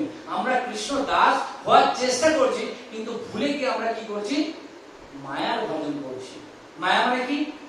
যাহা নহে, যেটা নয় তার পিছনে ছুটে বেড়াচ্ছি, অর্থের পিছনে ছুটছি। অর্থ অর্থ অর্থ, সারাদিন অর্থ অর্থ করছি। কিন্তু হ্যাঁ, আমার পরিবার প্রতিপালনের জন্য আমাকে অর্থ ইনকাম করতে হবে, কিন্তু তার মধ্যে মজবুর হয়ে গেলে আর কোনো বাকি কাজ করবো না, মনুষ্য জীবনের উদ্দেশ্যটা ভুলে যাবো, সেটা করলে হবে না। আমাকে অর্থ ইনকাম করতে হবে, আমার পরিবার প্রতিপালন করতে হবে, তার সাথে সাথে আমার যে উদ্দেশ্য মনুষ্য জীবনের সেটাকেও পালন করতে হবে। তারপর কি বলছে, আপন স্বরূপ প্রভু না চিন্তিত। আপন স্বরূপ কি? আমার নিজের স্বরূপ কি হয়? জীবের স্বরূপ হয় নিত্য কৃষ্ণ দাস। আমাদের স্বরূপ হচ্ছে আমরা প্রকৃত কৃষ্ণের দাস। আমরা কেউ চক্রবর্তী, কেউ চ্যাটার্জি, কেউ ব্রাহ্মণ পরিবারে, কেউ কি বলে বৈশ্য পরিবারে, কেউ শূদ্র পরিবারে, কেউ ক্ষত্রিয় পরিবারে জন্মগ্রহণ করতে পারে, কিন্তু আমাদের প্রকৃত স্বরূপ হচ্ছে আমরা জীবের স্বরূপ হয় নিত্য কৃষ্ণ দাস। বিরূপে স্বরূপ ভাবি মূঢ়মন মায়াতে আকৃষ্ট। আমরা সর্বদা আমাদের স্বরূপ ভুলে গিয়ে আমরা মায়ার প্রতি আকৃষ্ট হচ্ছি। দুষ্ট সঙ্গ ফল না বুঝিনু হয়, সাধু কাছে যেতে চিত্ত নাহি চায়। এবারে দুষ্ট সঙ্গ ফল, দুষ্ট সঙ্গ কাকে বলে? এখন আমরা কি সঙ্গ করছি? সাধু সঙ্গ। শাস্ত্রে কি বলছে? সাধু সঙ্গ সর্বশাস্ত্রে কয়, লবমাত্র সাধু সঙ্গ সর্বসিদ্ধি হয়। যদি ক্ষণিকের জন্য কেউ যদি প্রকৃত সাধু, আমার মতো সাধু না, যদি প্রকৃত পক্ষে একজন শুদ্ধ ভক্তের কেউ যদি দর্শনে পবিত্র করো, এই তোমার গুণ। একজন শুদ্ধ বৈষ্ণবের যদি দর্শন, তার সঙ্গ লাভ করা যায়, তাহলে আমাদের জীবনটা সার্থক হয়ে যাবে। যেটা বলছে দুষ্ট সঙ্গ ফল না বুঝিন হয়। আমরা সারাদিন কত মানুষের সঙ্গে, দুষ্ট ব্যক্তির সঙ্গ লাভ করছি এবং আমরা তার ফল বুঝতে পারছি না, বুঝি কিছুই হবে না। সাধু কাছে যেতে চিত্ত নাহি চায়। আজকে কত মানুষ আছে এখানে কন্যাগরে, যারা শুনছে বাড়ি থেকে, কিন্তু যারা অন্তত নিমন্ত্রিত তারা কি এসছে? আসবে না, কারণ তাদের দুষ্ট সঙ্গটাই তাদের কাছে মহান মনে হয়। তাদের কাছে মনে হয় না সাধু কাছে যেতে চিত্ত নাহি চায়। চিত্ত মানে কি? হৃদয়। হৃদয় কখনো সাধুর কাছে যেতে চায় না। সাধুর কাছে গিয়ে সাধু কৃষ্ণ কথা শ্রবণ করার মতো হৃদয় চায় না। এখানে গোস্বামী ব্যাখ্যা করছে। তারপর কি বলছে, অসতের সঙ্গে থাকিয়া সতত চিত্ত হলো বজ্রপ্রায়। অসৎ ব্যক্তি, অসৎ মানে কি জানেন? সৎ আর অসৎ মানে কি? অসৎ মানে কে বলতে পারবে? হ্যাঁ, যে খারাপ কাজ করে। অসৎ যে যার মধ্যে কোনো শুদ্ধতা নেই, শুদ্ধ সহকারে শুধু আমি আমার কি করে ভালো থাকবো সেই জন্য চেষ্টা করে, অসৎ ভাবে না, অসৎ উপায়ে ইনকাম করে। তো অসৎ, এটার একটা মিনিং আছে। আরেকটা শাস্ত্রের মধ্যে আরেকটা শাস্ত্রের অসতের মিনিং আছে, আমি সেখানে এটা ঢোকাবো না। অসতের, এখানে অসতের সঙ্গে থাকিয়া সতত, সর্বদা অসৎ ব্যক্তিদের সঙ্গে থেকে থেকে চিত্ত হলো বজ্রপ্রায়। বজ্র মানে কি? বজ্রের মতো কঠিন বলে না, আমাদের হৃদয়টা বজ্র হয়ে গেছে। মানে মানুষের প্রতি একটা যে সহানুভূতি, মানুষের প্রতি যে স্নেহ, ভালোবাসা, মমতা, মায়েদের মধ্যে এখন মমতা হারিয়ে গেছে। মায়েরা তো এখন আর আঁচল নেই, কি করে এখন? দোপাট্টায় মমতা কোথায় বলে না? আগের দিনে মানুষরা কি করতো? কি সুন্দর শাড়ি পরতো, শাড়ির মধ্যে মায়া, বলে না মায়েদের মমতা স্নেহ কোথায় থাকে? মায়ের আঁচলের মধ্যে। দোপাট্টার মধ্যে কখনো বলা আছে? যাক, আমি কারো ড্রেস নিয়ে প্রযুক্তি করছি না, কিন্তু সাধু ব্যাখ্যা বলছে তার মায়েদের যে বলছে, মায়েদের যে মমতা, ভালোবাসা, প্রেম কোথায় থাকে? কোথায় থাকে? মায়ের মধ্যে। তো সেই মায়েদেরকে মায়ের কাপড় দেওয়া তো উঠে গেছে, কাপড় দেওয়ার কথা বলেন না। ও বলতে গেলে এখন সারাদিন লাগিয়ে দেবো, আমি নিতে পারবেন না তখন। তো সেই জন্য এই অসৎ ব্যক্তিদের সঙ্গে থেকে থেকে থেকে থেকে থেকে আমাদের চিত্তটা বজ্র হয়ে গেছে। বজ্র মানে কঠিনের মতো হয়ে গেছে। আর তখন এই মায়া মমতা, একটা মানুষ যে মারা যাচ্ছে রাস্তায় পড়ে, তখন গিয়ে রিলস বানাচ্ছে, তারা রিলস বানাচ্ছে, রিলস বানাতে থাকবে। ওই রিলসটা দেবে কি করার জন্য? ভাইরাল করার জন্য। কিন্তু মানুষটাকে বাঁচানোর জন্য যে আমার তাগিদ, জীবের দয়া, সেই ভাবটাই আমার মধ্যে উঠে গেছে। এই কলিযুগের এমন পরিস্থিতি, এই সবে কলির সন্ধ্যা বলে না, কেন জানেন? একটুখানি বলে দিই। কলির আয়ু হচ্ছে, আমাদের আয়ু কারোর 60 বছর 70 বছর, কলিযুগের আয়ু কত জানেন?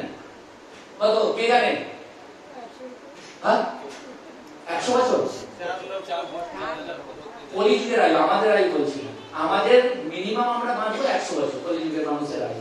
কিন্তু কলির যুগটা, 4টি যুগ আছে না, সত্য, ত্রেতা, দ্বাপর এবং কলি। কলিযুগের আয়ু হচ্ছে 4,32,000 বছর। তার মধ্যে কত বছর গত হয়েছে জানেন? 5,000 বছর। তাহলে 4,32,000 বছরের মধ্যে 5,000 গত গেছে, তাহলে কত বাকি আছে? 4,27,000 বছর। তার মধ্যে কি অবস্থা দেখতে পাচ্ছেন? কলির অবস্থা। তাহলে যখন কলকিদেব অবতীর্ণ হবেন 4,27,000 বছর পরে, এই জগতের কি পরিস্থিতি হবে বুঝতে পারছেন? কৃষ্ণ ভক্তি তো থাকবেই না। আমরা অনেক সৌভাগ্যবান যে চৈতন্য মহাপ্রভু আবির্ভূত হওয়ার মাত্র 500 বছর পরে আমরা জন্মগ্রহণ করি। আমরা মহান। চৈতন্য মহাপ্রভুর লীলা কথা শ্রবণ করতে পারছি, চৈতন্য মহাপ্রভুর নিত্যানন্দের ধাম একাচক্র গিয়ে তাদেরকে দর্শন করতে পারছি। কিন্তু এমন একটা সময় আসবে যখন সমস্ত লুপ্ত হয়ে যাবে, কিছু থাকবে না। তখন আমাদের পরিস্থিতি কি হবে বুঝতে পারছেন? কত ভয়ঙ্কর এই কলিযুগের অবস্থা হবে। তো সেটাই বলছে যে এখানে চিত্ত হলো বজ্রপায়, আমাদের হৃদয়ের মধ্যে কোনো কাম, কোনো রকম মমতা, কোনো স্নেহ, ভালোবাসা, কোনো দয়া থাকবে না। কনক কামিনীর লাভ পূজা আসা। কনক মানে কি? কনক মানে কি? সোনা। বাড়িতে যদি কিছু অনুষ্ঠান হয়, এটা হিড়িক পড়ে যায় না? কে কত সোনা পড়তে হয়েছে, গলা ভর্তি করেছে, সোনা পড়তে হবে। কনক কামিনী মানে, কামিনী মানে কি? সুন্দরী স্ত্রী। কনক কামিনী লাভ পূজা আসা। এই সমাজে আমাকে প্রতিষ্ঠিত হবে, লাভ, সবাই আমাকে প্রণাম করবে, সবাই আমাকে মালা পরাবে, সবাই আমাকে দণ্ডবাদ প্রতি নিবেদন করবে, সবাই আমাকে যখনই আমি ঢুকবো তখন সবাই উঠে দাঁড়াবে, জয়গান করবে। এই লাভ পূজা আসা আমাদের মধ্যে রয়েছে। আর সোনার প্রতি আমাদের প্রচন্ড লোভ, বিশেষ করে মায়েদের তো থাকে। চাহে মোর চিত্ত আর প্রতিষ্ঠা। আমার চিত্ত কি চাইছে, হৃদয় কি চাইছে? এই লাভ পূজা প্রতিষ্ঠা চাইছে। সমাজে আমাকে প্রতিষ্ঠিত হতে হবে, সবাই আমাকে দেখে দাঁড়াবে, আমাকে পূজা করবে, আমার আরতি করবে, আমাকে সম্মান করবে। কি রূপে শোধিত হবে মোর চিত্ত? কিভাবে আমার এই চিত্ত, আমার হৃদয়টা শোধন করা যাবে, শুদ্ধ হবে? এই চিন্তা সদা। হে গুরুদেব, এই কনক কামিনী লাভ পূজা আশা প্রতিষ্ঠার জন্য আমার চিত্তটা একদম চঞ্চল হয়ে গেছে। কি রূপে আমার এই চিত্ত শুদ্ধ হবে তুমি আমাকে বলে দাও, তুমি আমাকে দয়া করে গুরুদেব। তব কৃপা কণা আমার সম্বল। হে গুরুদেব, তোমার চরণের কণা, তোমার চরণ ধুলি একমাত্র আমার সম্বল। তব কৃপা বিনা নাহি অন্য বল। আমার আর কোনো বল নেই, আমার আর কোনো শক্তি নেই, আর কোনো ক্ষমতা নেই। একমাত্র তোমার চরণের ধুলি একমাত্র আমার সম্বল এবং আমার একমাত্র বল। কৃপা করো প্রভু, দিয়াছি বল, দাসও তোমার প্রণাময়। তোমাকে আমি প্রণাম নিবেদন করছি, তুমি আমাকে কৃপা করো প্রভু। সাধু সঙ্গে থাকি ছয় বেগ দই। সাধু সঙ্গে থাকতে হবে, এরকম কৃষ্ণ কথা প্রতিদিন শুনতে হবে, শ্রবণ করতে হবে। কেন? নারদ মুনি জিজ্ঞাসা করে, নারদ মুনিকে ভগবান কৃষ্ণ বলছে, হে নারদ, তুমি জানো ভগবান কোথায় থাকে? আপনাদের জিজ্ঞাসা করি, ভগবান কোথায় থাকে? কোন নগরের চক্রবর্তী বাড়িতে? আমরা বলি কি, ভগবান কোথায় থাকে? ভক্তের হৃদয়ে। তাহলে ভক্তের হৃদয়ে যদি ভগবান বসে থাকে, তাহলে আমরা যখন একটা মানুষকে দেখি, একটা ছেলেকে দেখি, একটা মেয়েকে দেখি, তাকে ভগবানের মতো সম্মান করি না কেন? শুধু মনে হয় কি, আমাকে সম্মান করবে, আমি কেন ওকে সম্মান করবো? চৈতন্য মহাপ্রভু 6টা শ্লোক দিয়ে গেছে, আর কিছু দিয়ে যাননি আমাদেরকে। এই 6টা শ্লোক যদি হৃদয়ঙ্গম করতে পারি, অনেক কিছু দিয়ে গেছে, কিন্তু আমরা নেওয়ার ক্ষমতা নেই। এই 6টা শ্লোকের 3 নম্বর শ্লোক আমি আপনাদেরকে বলে যাই, খুব ভালো করে শিখে রাখুন। চৈতন্য মহাপ্রভু বলেছেন, ত্রিনাদপি শুনিছেন তরলোপি সহিষ্ণুনা অমানিনা অমানিনা মানদেন কীর্তনীয় সদা হই। যেহেতু এটা আসলো, আমি এটা রিলেট করছি। চৈতন্য মহাপ্রভু বলেছেন 3টে কোয়ালিটি আমাদের মধ্যে অর্জন করতে হবে। 3টে কোয়ালিটি কি কি? খুব ভালো করে শ্রবণ করবেন। এক হচ্ছে, প্রথম হচ্ছে ত্রিনাদপি শুনিছেন, ঘাসের থেকে নম্র হতে হবে, নিচু হতে হবে। আমরা যেটা হতে চাই না। দেখবেন যখনই সাউথ ইন্ডিয়াতে যাবেন, যত মন্দির আছে, উড়িষ্যাতে যাবেন, যত মন্দির আছে, দেখবেন মেন চৌকাঠ, মেন যে দরজা, সেটা খুব নিচু হয়। কেন জানেন? মাথা নিচু করে উঠতে হবে, এটাই নিয়ম। চৈতন্য মহাপ্রভু সেই শিক্ষা দিচ্ছে। ত্রিনাদপি, তৃণ ঘাস, ঘাসকে যখন কেউ মারিয়ে চলে যায়, তখন ঘাস কোনো প্রতিবাদ করে? ঘাস ধীরে ধীরে ধীরে ধীরে আবার ঠিক সোজা হয়ে যায়। ঠিক মহাপ্রভু বলেছেন আমাদেরকে এইরকম নম্র হতে হবে। ত্রিনাদপি শুনিছেন, এরকম নিচু হয়ে থাকতে হবে। তরলোপি সহিষ্ণুনা, এবং গাছকে যখন কাটা, গাছের কষ্ট হয় না? গাছের প্রাণ নেই? গাছের প্রাণ আছে, গাছেরও কষ্ট হয়, গাছকে কাটলে তারও কষ্ট হয়। কিন্তু মহাপ্রভু বলছেন যে গাছ যেমন সহ্য করে, সহিষ্ণু ক্ষমতা যেমন অর্জন করেছে, তেমন আমাদেরকে সহিষ্ণু হতে হবে। কিন্তু আমরা কি রাস্তা ঘাটে, বাজারে, হাটে গিয়ে, ট্রেনে, বাসে যাবেন, পায়ের উপরে পা লেগে ঝরছে, এতটুকু সহিষ্ণু নেই। বাবা মা তার সন্তানকে যদি একটুখানি শাসন করে, দেখবেন সঙ্গে সঙ্গে কেউ সুইসাইড করে নিচ্ছে, কেউ বাড়ি ছেড়ে চলে যাচ্ছে। এই সহিষ্ণু ক্ষমতা, কারণ আমাদের মধ্যে নেই তো আমার জেনারেশনের মধ্যে কি করে থাকবে? আর সেই সহিষ্ণু ক্ষমতা কোথা থেকে আসবে? আমাদের খাদ্য অভ্যাস থেকে, আমাদের সঙ্গের প্রভাব থেকে। আমরা দুষ্ট সঙ্গ করছি, সহিষ্ণু ক্ষমতা কোথা থেকে আসবে? দুষ্ট সঙ্গ সাধারণত শেখাবে ওকে মার, ওকে মারলে তবে আমি অর্জন করতে পারবো। কিন্তু সাধু সঙ্গ সেটা শেখায় না। সাধু সঙ্গ শেখায় নিচু হতে, নম্র হতে, বিনয়ী হতে। তৃণাদপি সুনিচেন তরুণপি সহিষ্ণু, সহিষ্ণু হতে হবে। উনি আমাকে গালি দিয়েছে, ঠিক আছে, এটা আপনার শিক্ষা, আমার শিক্ষা কিছু বলবো না। আমার শিক্ষা হচ্ছে আমার গুরুদেব আমাকে শিক্ষা দিয়েছে সহ্য করতে। বৈষ্ণবের গালি এটা হচ্ছে সব থেকে কৃপা। সেই জন্য কেউ যদি আমাকে আঘাত করে, কোনো কটু কথা বলে, সেটাকে সহ্য করা, এটা হচ্ছে একটা পরম গুণ, চৈতন্য মহাপ্রভু বলছেন। তাহলে তৃণাদপি সুনিচেন তরুণপি সহিষ্ণু অমানিনা মানদেন। অমানি যেটা এখানে বলছিল, কোনটা? ছয় বেগদমি, তার মধ্যে এটা প্রথম। অমানিনা চৈতন্য মহাপ্রভু, যেটা সবথেকে ইম্পর্টেন্ট, ভালো করে শ্রবণ করবেন। অমানিনা মানদেন। আমরা দেখবেন সমাজের যারা মান্যগণ্য ব্যক্তি, যারা শ্রেষ্ঠ ব্যক্তি, যারা সম্মানীয় ব্যক্তি, তাদেরকে কি করি? আমরা সম্মান করি। যখন বিশ্বরূপ চক্রবর্তী, উনি একটা ওয়ার্ডের কি কাউন্সিলর না কি আছে, তো ওনার ওয়ার্ডে যদি যাই, দেখবেন সবাই ওনাকে সম্মান করবে, কারণ উনি সম্মানীয় ব্যক্তি, একটা পজিশনে রয়েছেন। কিন্তু মহাপ্রভু বলেন অমানিনা মানদেন। একটা টোটোওয়ালা, আমি টোটোওয়ালাকে ছোট বলছি না, মানে টোটোওয়ালাদের দেখবেন আমরা সাধারণত ক্রিটিসাইজ করি। যারা ভিখারি, যারা সবজি বিক্রি করছে, তাদের মান কিছু নেই আমরা মনে করি। কিন্তু মহাপ্রভু বলেন অমানি, তাদেরকে আমরা কখনো সম্মান করেছি কি? মহাপ্রভু শিক্ষা দিচ্ছেন না, অমানিনা মানদেন। তুমি সম্মানীয় ব্যক্তিকে সম্মান করছো, খুব ভালো, কিন্তু অমানী ব্যক্তি, যার কোনো মান পাওয়ার যোগ্য নয়, তাকে কি আমরা সম্মান করি? মহাপ্রভু বলেন তাকেও সম্মান করতে হবে। অমানিনা মানো, সম্মান তো করলাম, কিন্তু আমাদের সমাজে কি, বৈষ্ণব সমাজে, ও হরে কৃষ্ণ, হরে কৃষ্ণ, আমি ওনাকে বলছি হাত জোর করে, কিন্তু দেখছি ওনার হাতটা আমাকে হাত জোর করে হরে কৃষ্ণ বলতে, মানে আমি এক্সপেক্ট করছি, আমি সম্মান করছি, মানে উনি আমাকে সম্মান করবে। চৈতন্য মহাপ্রভু এই শিক্ষা দেননি। চৈতন্য মহাপ্রভু অমানিনা মানদেন, অপরকে মান দাও। You should respect, but don't expect any respect from anybody. এটা যে চৈতন্য মহাপ্রভু শিক্ষা। তুমি সবাইকে সম্মান দেবে, কিন্তু তুমি কারো কাছ থেকে সম্মান আশা করবে না, এটা চৈতন্য মহাপ্রভু শিক্ষা। কিন্তু আমরা হাত জোর করে চোখের দিক চোখটা দেখছি, তুমি আমাকে হরে কৃষ্ণ বলছো তো, তোমার এটা করছো তো, এটা অমানিনা মানদেন নয়। অমানিনা মানদেন তখনই হবে আমার মস্তক নিচু থাকবে, আমার চোখ নিচু থাকবে, উনি আমাকে প্রণাম করলেন কি না করলেন, উনি আমার জুনিয়র হোক, ওনাকে হরে কৃষ্ণ বলে প্রণাম করবো। এটাই হচ্ছে চৈতন্য মহাপ্রভু শিক্ষা। এই যে তিনটে শিক্ষা দিয়ে গেলেন চৈতন্য মহাপ্রভু, অমানি হতে হবে, বিনয়ী হতে হবে, সহিষ্ণু হতে হবে, এবং অপরকে মান প্রদান করতে হবে। এই তিনটে শিক্ষা যদি আপনারা আপনাদের জীবনে অর্পণ করতে পারেন, শিক্ষা লাভ করতে পারেন, আপনার মনুষ্য জীবন সার্থক। চৈতন্য মহাপ্রভুর কীর্তনিয়া সদাহরি, এই তিনটে গুণ যার মধ্যে থাকবে, তিনি হচ্ছেন একমাত্র চৈতন্য মহাপ্রভু ভগবান কৃষ্ণের নাম করার, তিনি হচ্ছেন যোগ্য অধিকারী। কারোর মধ্যে যদি সম্মান পাওয়ার আশা থাকে, তার কৃষ্ণ নাম করার কোনো অধিকার নেই। কেউ যদি নিজেকে বড় মনে করে, কেউ যদি বিনয়ী না হয়, তার মধ্যে যদি অহংকার জাগ্রত হয়, তার মধ্যে যদি সহিষ্ণু না থাকে, সে কখনো চৈতন্য মহাপ্রভুর শিক্ষা অনুযায়ী কখনো হরিনাম করতে পারে না। এটা হচ্ছে শিক্ষা। সেই জন্য বলছে যে সাধু সঙ্গে থাকি ছয় বেগমি। এই যে ছয় বেগ আমাদের, বাচো বেগম, রূপ গোস্বামী পাদ বলছেন, বাচো বেগম, মনসক্রোধ বেগম, জিহ্বা বেগম, উদর উপস্থ বেগম, এতান বেগান চকিত হেত ধীর পৃথিবীং শিষ্যা। যদি কেউ এই ছয় বেগকে দমন করতে পারে, বাক্যের বেগ, জিহ্বার বেগ, উদরের বেগ, উপস্থের বেগ, মনের বেগ, যদি এই ছয় বেগকে কেউ যদি কন্ট্রোল করতে পারে, আমি ডিটেইলস বললাম না, তাহলে সে কি করতে পারে? পৃথিবীং শিষ্যা, এই সারা পৃথিবীকে শাসন করতে পারে। রূপ গোস্বামী পাদ বলছেন, সেটাই বলছেন সাধু সঙ্গে। আর সেটা কিভাবে সম্ভব? এখানে বলছেন, আচার্য বলছেন যে সাধু সঙ্গে থাকি ছয় বেগম। যদি সাধু সঙ্গ লাভ করতে পারি, সাধু সঙ্গ মানে, সাধু মানে, সাধু মানে সৎ।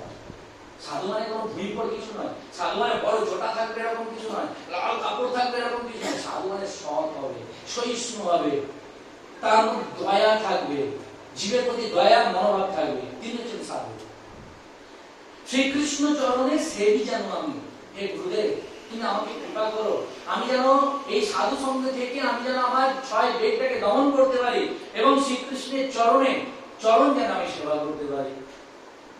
হেন মতি যাতে তব দাসাধম, সেই মতি যেন আমার হয়, সেই বুদ্ধি যেন আমার হয়, সেই এই দাসাধম, এই দাসের অধম, এই অধম আমি যাচনা করছি, আমি প্রার্থনা করছি সেই কৃপা বন্দি তব রাঙা পায়। হে গুরুদেব, আমি তোমার রাঙা পায়ে আমি প্রার্থনা করছি, আমি তোমার রাঙা পায়ে অর্চন করছি, পূজা করছি, তুমি আমাকে সেই কৃপা করো।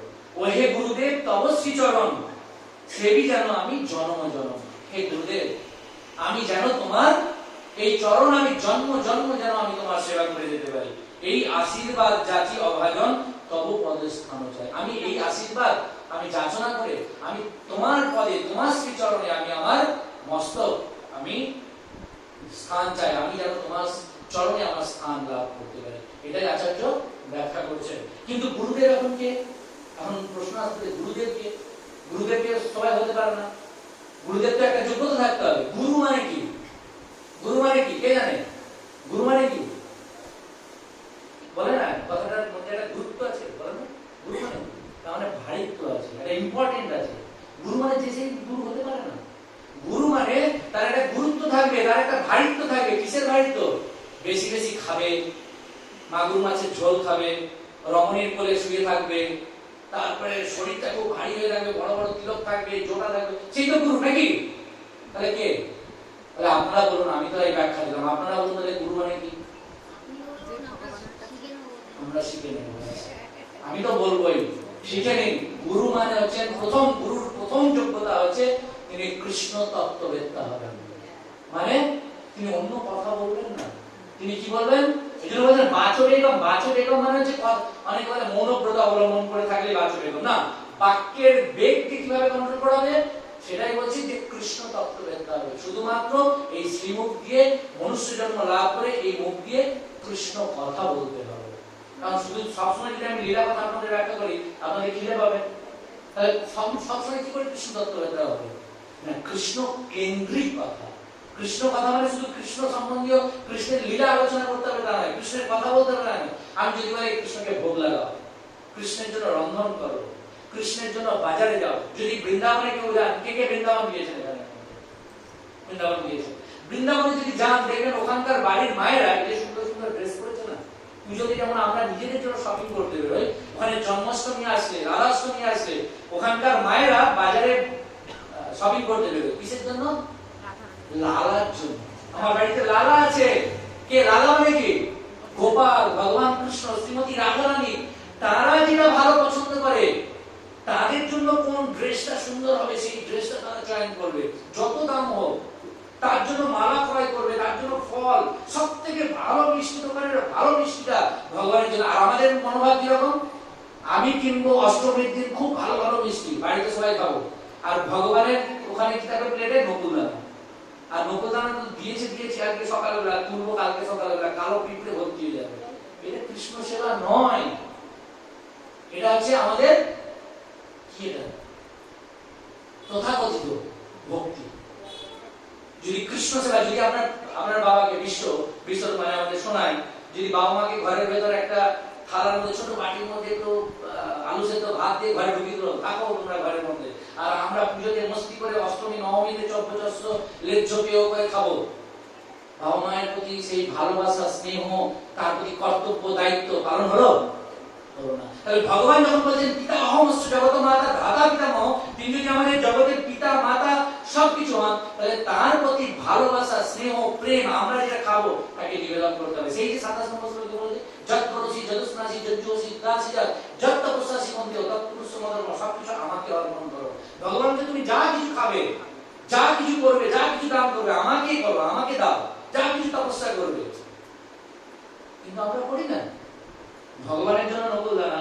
আর দেখবেন দোকানে গিয়ে আমি দেখেছি সব থেকে ছোট আপেল যেটা, একদম ছোট আপেল, বলে কালকে পূজা আছে, মা লক্ষ্মীর পূজা হবে, আর মা লক্ষ্মীর জন্য সব থেকে ছোট আপেলটা কিনছে, তাও সব থেকে কম দামে আপেল।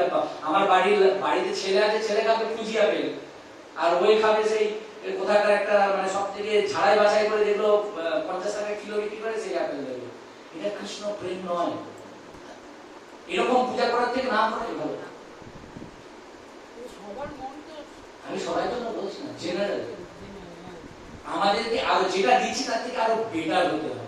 কৃষ্ণ ভক্তি ধীরে ধীরে বৃদ্ধি পাবে তখনই যদি আমাদের কৃষ্ণ সেবার প্রতি মনোভাবটা যত আমাদের উন্নত হবে। শাস্ত্র শাস্ত্রে ব্যাখ্যা করছে আমরা যা অর্থ উপার্জন করবো তার 50% ভগবানের সেবায় নিয়োজন করা উচিত। আমরা 10% করি না, অন্তত 5% তো করি ভগবানের সেবায়। আপনাকে মাছ মাংস ত্যাগ করতে হবে না, আজকে এসছি মানে কাল থেকে মাছ মাংস ত্যাগ করে দেবে এরকম নয়। খান আপনি ভালো করে খান, অসুবিধা নেই, কিন্তু কৃষ্ণের প্রতি প্রেম, কৃষ্ণের প্রতি যে আমাদের কর্তব্য, দাসানুদাস আমরা, সেটা তো অন্তত প্রমাণ করুন যে আমরা কৃষ্ণের দাস। মদ খেয়ে নেচে ঘড়ি মানে কি বলে হিন্দি গানে নেচে দুর্গা দেবীর আরাধনা হয় না। অন্তত নিজেদেরকে শুদ্ধভাবে ভগবানের আরাধনা করুন, দুর্গা দেবীর আরাধনা করুন। ভগবানের কাছে কি আমরা চাই যশম দেই, সুন্দরী ভার্যাম দেই, কিন্তু চৈতন্য মহাপ্রভু বলছেন সম্পূর্ণ উল্টো চৈতন্য মহাপ্রভু শিক্ষা। আমরা কি ভগবানের কাছে দুর্গা দেবীর কাছে গিয়ে হাত পেতে আগে চাইতে থাকি। আর মহাপ্রভু বলছেন ন ধনম ন জনম ন সুন্দরী কবিতাম বা জগদীশ নামে মম জন্মনি জন্মনীশ্বরে ভবতার ভক্তির অহৈতুকী করি। চৈতন্য মহাপ্রভু শিখাচ্ছে যে ভগবানের কাছে কি প্রার্থনা করতে হয়। ন ধনম, আমার ধন চাই না, ন জনম, আমার কোনো কিচ্ছু চাই না, ন কোনো ম্যান পাওয়ার চাই না, ন জনম ন ধনম, ন সুন্দরী কবিতা, আমার কোনো সুন্দরী স্ত্রী সুন্দরী ভার্যা চাই না। কেবল আমি কি চাই? অহৈতুকী ভক্তি। অহৈতুকী ভক্তি মানে কি? যে ভক্তি করলে যার দ্বারা আমি কিছু কামনা বাসনা থাকবে না। ভগবানের কাছে আমি 50 টাকা প্রদান করলাম, 50 টাকা দিয়ে বলছি আমার ভাই আমার যদি 50 লাখ টাকার বিজনেস না আমাকে পাঠিয়ে দিতে, 50 টাকা দিচ্ছি আর ভগবানের কাছে চাইছি 50 লাখ টাকা। এটা অহৈতুকী ভক্তি নয়। অহৈতুকী ভক্তি কোনটা? যখন নিষ্কাম ভক্তি হবে, যখন আমার হৃদয় সম্পূর্ণভাবে কলুষমুক্ত হয়ে ভগবানের কাছে সাষ্টাঙ্গ দণ্ডবাদ প্রণতি নিবেদন করে বলবো, হে ভগবান আমি যেন জন্মে জন্মে তোমার সেবা করতে পারি। যখন আমি ভগবানের কাছে প্রার্থনা করবো তখনই জানবেন যে আমার নিষ্কাম ভক্তি, অহৈতুকী ভক্তি আমি করতে সমর্থ হয়েছি। কিন্তু আমাদের সেটা কি হয়? নিজেদেরকে প্রশ্ন করবো, আমি আপনাদের প্রশ্ন করবো না, বাড়িতে গিয়ে বা এরপরে চিন্তা করুন, আচ্ছা শান্তগৌরাঙ্গ যেটা বললো সেটা কি আমরা নিজেরা করি? কোনোদিন ভগবানের কাছে কি কিছু চাই না? চাইলেও খারাপ নয়, চাইতে পারেন। ভগবানের কাছে চাইতে, আমাদের কাছে চাইবেন না, সন্তান কাছে কি চাইবেন? চাইবেন, কিন্তু এমন কিছু চাইবেন না যেটা ভগবান আমাদেরকে দেবে না। এমন কিছু চান ভগবান আমাদেরকে দেবে, কারণ ভগবান হচ্ছেন অন্তর্যামী। ভগবান জানেন আপনার ধারণ ক্ষমতা কত।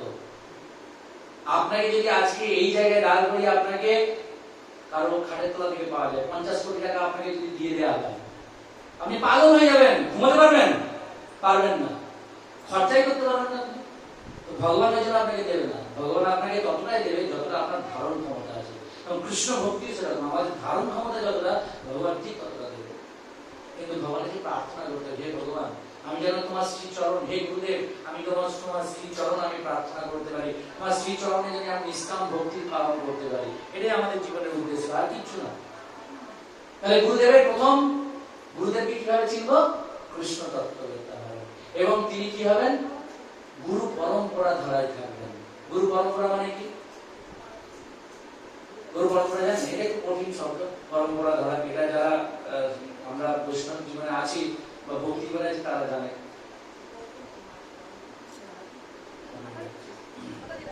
ভোগ মাতাজি হয়ে গেছে, রেডি? এবার ভোগ লাগান, আমরা আরতি কীর্তন মানে ভোগ আরতি করবো, তারপরে আরতি কীর্তন হবে। আরতি প্লেটটাও রেডি করে ফেলবেন আপনি। তো আমি যেটা শেষ করে দিই, তাহলে গুরুদেবের প্রধান গুণ হচ্ছে তিনি কৃষ্ণ তত্ত্ববেত্তা হবেন, গুরু পরম্পরা ধারণ করতে হবেন। তিনি যে কোনো জন্মগ্রহণ না করুন না কেন, কিন্তু তার প্রধান তত্ত্ব তিনি একজন শুদ্ধ কৃষ্ণ ভক্ত হবেন, তিনি তার গুরু হতে পারবেন। তার প্রধান লক্ষণ হচ্ছে তিনি একজন পরম শুদ্ধ কৃষ্ণ ভক্ত। তিনি গীতা ভাগবত ভগবানের মুখানিষ্ঠ বাণী ছাড়া তিনি কাউকে কিছু বলবেন, নিজের মনোকল্পিত ব্যাখ্যা করবেন না। তিনি হচ্ছেন কৃষ্ণ, তিনি হচ্ছেন গুরু হওয়ার যোগ্য। আর তিনি হচ্ছেন গুরু, তিনি এই জগতে ব্যক্তিদেরকে উদ্ধার করে ভগবানের কাছে ফিরিয়ে দেওয়ার ক্ষমতা ধারণ করেন। তিনি হচ্ছেন গুরু। সবাই গুরু হতে পারে না, যার তার কাছে দীক্ষা নিলে হবে না। যার তার কাছে কি বলবেন গুরুজি আপনি দীক্ষা দিন না, গুরু চিনতে হবে। শিষ্যের যেমন একটা যোগ্যতা থাকা দরকার, তেমন গুরুর যোগ্যতা থাকতে হবে। যে গুরুর এই জগৎ থেকে তার শিষ্যকে উদ্ধার করে ভগবান কৃষ্ণের চরণে ফিরিয়ে দিতে পারবেন, তিনি একমাত্র গুরু হতে পারেন, তাছাড়া গুরু হতে পারবেন না। সেই জন্য আমাদেরকে বিচার করতে হবে, আর আমাদের মনুষ্য জীবনের উদ্দেশ্যকে সঠিক ধারায় যাচ্ছে কিনা সেটাকে নিজেদেরকে বিচার করতে হবে।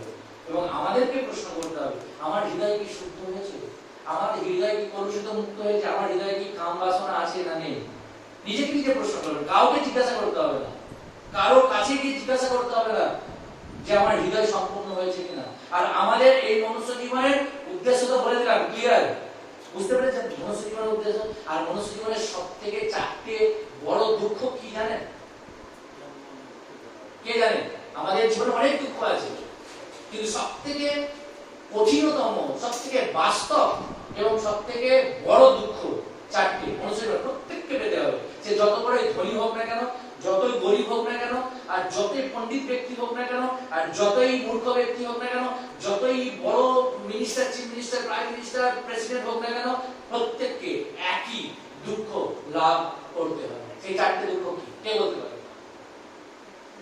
জন্ম, মৃত্যু, জরা ব্যাধি। প্রভু কি বলছেন? জন্ম, মৃত্যু, জরা আর ব্যাধি। মানে কি? আমরা তো জানি জন্ম হলে আনন্দ লাভ করি, জন্ম আবার দুঃখ কিসে বলি না? এই জগতে জন্ম গ্রহণ করাটা দুঃখে, খুবই দুঃখে। যখন একটা সন্তান তখন মাতৃগর্ভে থাকে না, সেই সন্তান তিনি জানেন কত কষ্ট করে ওখানে থাকতে হয়। মাতৃগর্ভে সেখানে পুঁজ, কফ, পিত্ত, বায়ু, মল, মূত্র, তার মধ্যে বাচ্চাটাকে একদম জোরসোর হয়ে থাকতে হয়। শুনবেন মন দিয়ে।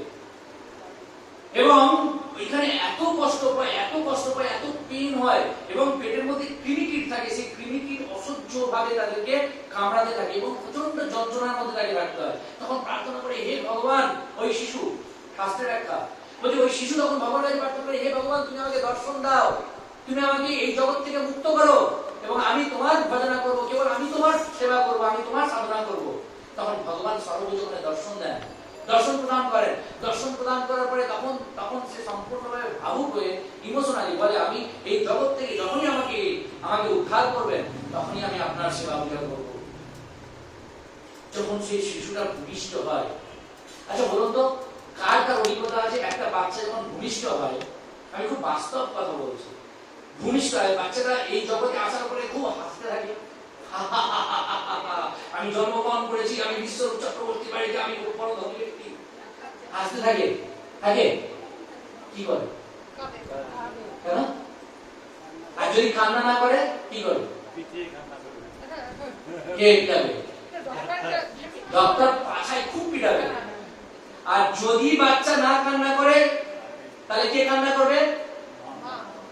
পুরো পরিবার, মা বাবা সবাই কান্না করবে। আর যদি বাচ্চা হাসে, মানে হাসে মানে যদি না কান্না করে, তাহলে সবাই কান্না করবে।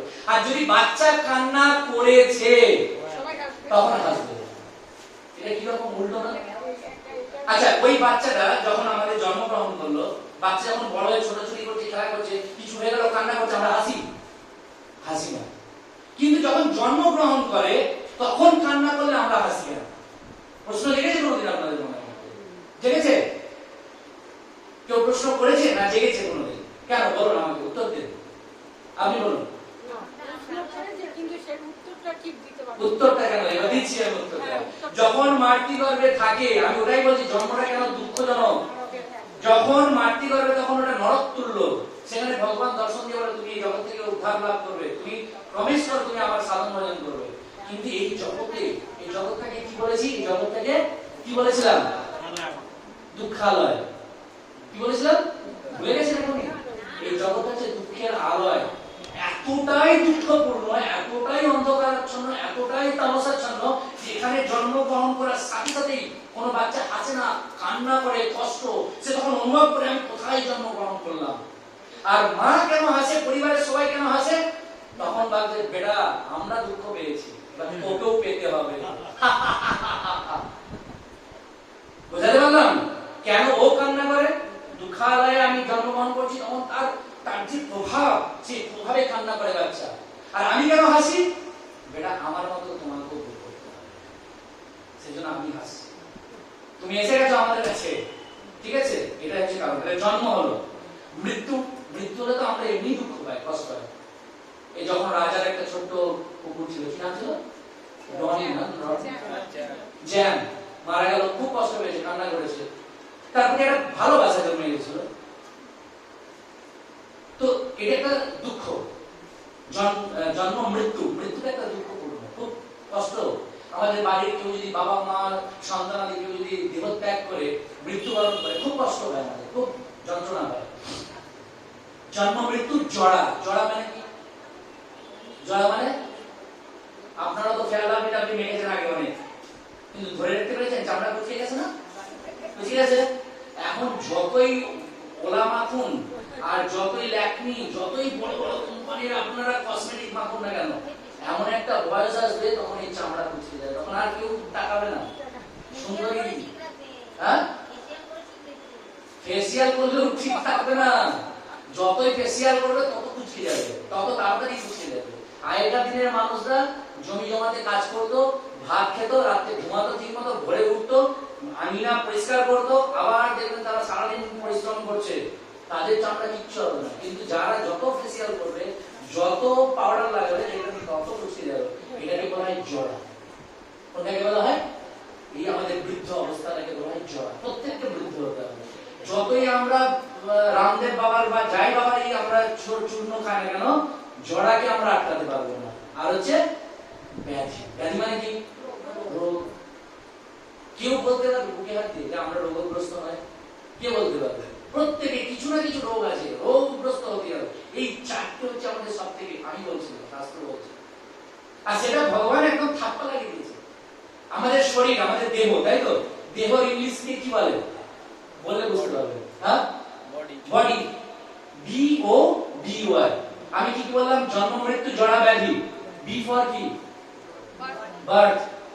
আমাদের বডি, এই দেহ, তার মধ্যে যুক্ত চারটে। বি ফর বার্থ, বার্থ মানে জন্ম। O for B O, O for কি? ওল্ড এজ, মানে বৃদ্ধ, মানে জড়াগ্রস্ত, তো কি হবে? বি ও, তারপরে কি? ডি, ডি ফর না, নো, ডেথ নয়, ডিজিজ। ডিজিজ মানে কি? ব্যাধি, রোগ হবে। আর কি থাকলো? B O D Y. B O D আমাদের মধ্যে থাপ্পা মেরে দিয়েছে ভগবান, থাকবেই এটা, এই চারটে দুঃখ। আর লাস্ট হচ্ছে ওয়াই। ওয়াই ফর কি? আর কি বাকি আছে? জন্ম হয়ে গেছে, বৃদ্ধ হয়ে গেছে, জড়া ব্যাধি হয়ে গেছে, আর কি বাকি থাকলো? মৃত্যু। ওয়াই ফর যমরাজ অ্যাসোসিয়েশন, যমরাজের কাছে যেতেই হবে, ঠিক আছে? তো ভগবান এই চারটে বডি স্বরূপ আমাদের দিয়ে দিয়েছে বডি। আর বডি এই B O D I for birth, old age, disease and Yamraj. এই চারটে আমাদেরকে দুঃখ ভোগ করতেই হবে। যত বড়ই আমরা ধনী হই না কেন, গরিব হই না কেন, যত বড় পণ্ডিত হই না কেন, কৃষ্ণ ভক্ত হই না কেন, যাই হোক, প্রত্যেককে এই চারটের মাধ্যম দিয়ে ছুটিয়ে যেতেই হবে। মনে থাকবে, এই সব থেকে বড় জীবনের, মনুষ্য জীবনের উদ্দেশ্য শিখলাম। আর মনুষ্য জীবনের সব থেকে বড় দুঃখ জানতে পারলাম যে আমাদের সব থেকে বড় দুঃখ কি। তাহলে এই দুঃখ থেকে মুক্তি লাভ পেতে গেলে কি করতে হবে? কৃষ্ণ নাম করতে হবে। উনি বলেন কৃষ্ণ নাম করতে, আপনারা বলুন কৃষ্ণ নাম করতে হবে। আর কেউ বলুন কি করতে হবে? কোন কৃষ্ণ নাম? কৃষ্ণ নাম ভজ জীব, আর সব কি মিছে, পলাইতে পথ নাই, জম আছে পিছে। সেজন্য হে জীব, কৃষ্ণ নাম করো। কোন কৃষ্ণ নাম? বলো হরে কৃষ্ণ হরে কৃষ্ণ কৃষ্ণ কৃষ্ণ হরে হরে, হরে রাম রাম রাম হরে হরে। এই কৃষ্ণ নাম করতে হবে। 16 নাম 32 অক্ষর। ভগবান চৈতন্য মহাপ্রভু তিনি আমাদের এই হরি নাম দিয়ে গেছেন। কলিযুগের জন্য এই নাম আমাদের করতে হবে। কিন্তু আমরা প্রত্যেকে হাত তুলে হরি নাম করেছি? করিনি। যখন দেখবেন কোন দুর্গাপূজা, কালী পূজা হবে, হাত তুলে নাচতে থাকে, কিন্তু এখানে হরিনাম করছি, হাতটা কারো উঠেছে এরকম, কারো একটু কিছু হলো এরকম না, কেউ না, উপরে আবার জায়গা, উপরে ভগবান এত বড় জায়গা দিয়ে জায়গার অভাব, সব অজুহাত দেখালে হবে নাকি? সবাই হাত তুলুন। জগন্নাথ বলছে মনুষ্য জীবনে হাত দিয়েছি, যদি এই হাত দিয়ে ভগবানের উদ্দেশ্যে হাত তুলে যদি হরিনাম না করে, ভগবান এই হাত দেবে না, দেবে না। সেজন্য যত সম্ভব, আর এটার মাধ্যমে যে ভগবানের কাছে আমরা শরণাগত। মাইক ম্যান, আপনি তোলার হাত বলুন, দাদা আপনি সবাই বলুন হরে কৃষ্ণ কৃষ্ণ কৃষ্ণ কৃষ্ণ হরে হরে হরে রাম রাম রাম হরে হরে। যারা বললেন খুব ভালো, আর যারা বললেন না ভাবছে সাধুকে ফাঁকি দিয়েছে। না, আপনি ফাঁকে বললেন, যারা বলেননি। কেন? শ্রীমদ্ ভাগবতে একদম শেষ শ্লোকে সুত গোস্বামী একটা শ্লোক বলছেন, এটাকে শেষ করবে। বলছে নাম সংকীর্তনম যস্য সর্ব পাপ প্রণাশনম প্রণাম দুঃখ শমনম তম নমামি হরিম পরম। এখন বললাম না চারটে দুঃখ, মনুষ্যজীবনের উদ্দেশ্য বলে দিই। এই চারটে দুঃখ কিভাবে নিবৃত্তি হবে সেটা বলে দিচ্ছি। বলছে নাম সংকীর্তনম যস্য সর্ব পাপ প্রণাশনম। নাম সংকীর্তন, নাম সংকীর্তন, এই যে হরিনাম সংকীর্তন করলে এবং নাম সংকীর্তনম যস্য, যার নাম সংকীর্তন করলে এবং নাম সংকীর্তনম যস্য সর্ব পাপ প্রণাশনম, সমস্ত পাপ, যাকে যার নাম সংকীর্তন করলে এবং যাকে প্রণাশনম প্রণাম করলে, ভগবানকে এসে প্রণাম করতে হয়। দণ্ডবত সাষ্টাঙ্গ, প্রভুরা সাষ্টাঙ্গ মানে সরঙ্গ দিয়ে প্রণাম করবে, আর মাতাজিরা পঞ্চাঙ্গ প্রণাম করবে মানে হাঁটু গেড়ে প্রণাম করবে। এইভাবে যারা ভগবানকে প্রণাম নিবেদন করবেন, ভগবান কৃষ্ণের নাম সংকীর্তন করবে এবং ভগবানকে প্রণাম নিবেদন করবে, তাহলে কি হবে? সর্ব পাপ প্রণাশনম, সমস্ত পাপ ধুয়ে মুছে দূরীভূত হবে। নাম সংকীর্তনম যস্য সর্ব পাপ প্রণাশনম, সমস্ত নাম সংকীর্তন করার ফলে আমাদের পাপ নাশ হবে এবং প্রণাম দুঃখ শমনম, ভগবানকে প্রণাম করার ফলে আমাদের জীবনে দুঃখ শমন, সমস্ত দুঃখ নাশ হয়ে যাবে। তাহলে হরিনাম বললে কি হবে? আমাদের পাপ, বলে না এক হরিনামে যত পাপ হরে পাপীর সাধ্য নেই তত পাপ করে। একবার যদি কৃষ্ণ ভক্তি সহকারে, প্রেম সহকারে, নিষ্ঠা সহকারে, শুদ্ধ সহকারে, পবিত্রতা সহকারে, মন দিয়ে নিষ্ঠা বলে যদি কেউ একবার কৃষ্ণ নাম করে, তাহলে তার সমস্ত পাপ, এই জীবনে সমস্ত পাপ দূরীভূত হবে। আর যদি কেউ ভক্তিপূর্ণ শ্রদ্ধাপূর্ণ ভাবে ভগবানকে সাষ্টাঙ্গ প্রণাম নিবেদন করে, তার সমস্ত দুঃখ দূরীভূত হবে। শাস্ত্রে বলছে, সুত গোস্বামী পাদ শ্রীমদ্ ভাগবত পুরাণে বলছে নাম সংকীর্তনম যস্য সর্ব পাপ প্রণাশনম প্রণাম দুঃখ শমনম তম নমামি হরিম পরম। হে হরি, যার নাম সংকীর্তন করলে সমস্ত পাপ দূরীভূত হবে, যাকে প্রণাম করলে সমস্ত দুঃখ দূরীভূত হবে, আমি তাকে বারবার বারংবার আমি তাকে প্রণাম নিবেদন করি। এটাই হচ্ছে আমাদের জীবনের উদ্দেশ্য। আর আমাদের জীবনের উদ্দেশ্য আমরা জানতে পারলাম, মনুষ্য জীবন থেকে কিভাবে আমরা এই দুঃখ থেকে নিবৃত্তি লাভ করব, তার জন্য আমাদের হরিনাম করতে হবে, ভগবানের সেবা করতে হবে, সাধু সঙ্গ করতে হবে আর হরিনাম করতে হবে। প্রত্যেকদিন আপনারা হরে কৃষ্ণ মহামন্ত্র জপ করবেন বাড়িতে। কি হরিনাম? আর একবার বলুন আমার সঙ্গে, লাস্ট চান্স, হরে কৃষ্ণ কৃষ্ণ কৃষ্ণ হরে হরে, হরে রাম রাম রাম হরে হরে। কৃষ্ণচন্দ্র ভগবান কে, হরিনাম সংकीर्तन के, श्री चैतन्य महाप्रभु के, श्रील प्रभुपाद के जय। बोलो लक्ष्मी गणपति की जय। तो আচ্ছা, ভক্তি নিবেদন রেডি হয়েছে? এবার যদি আপনাদের কিছু প্রশ্ন থাকে ভক্তি নিবেদন করতে করতে, তাহলে আমরা ভোগ রেডি হয়েছে জিজ্ঞেস করব।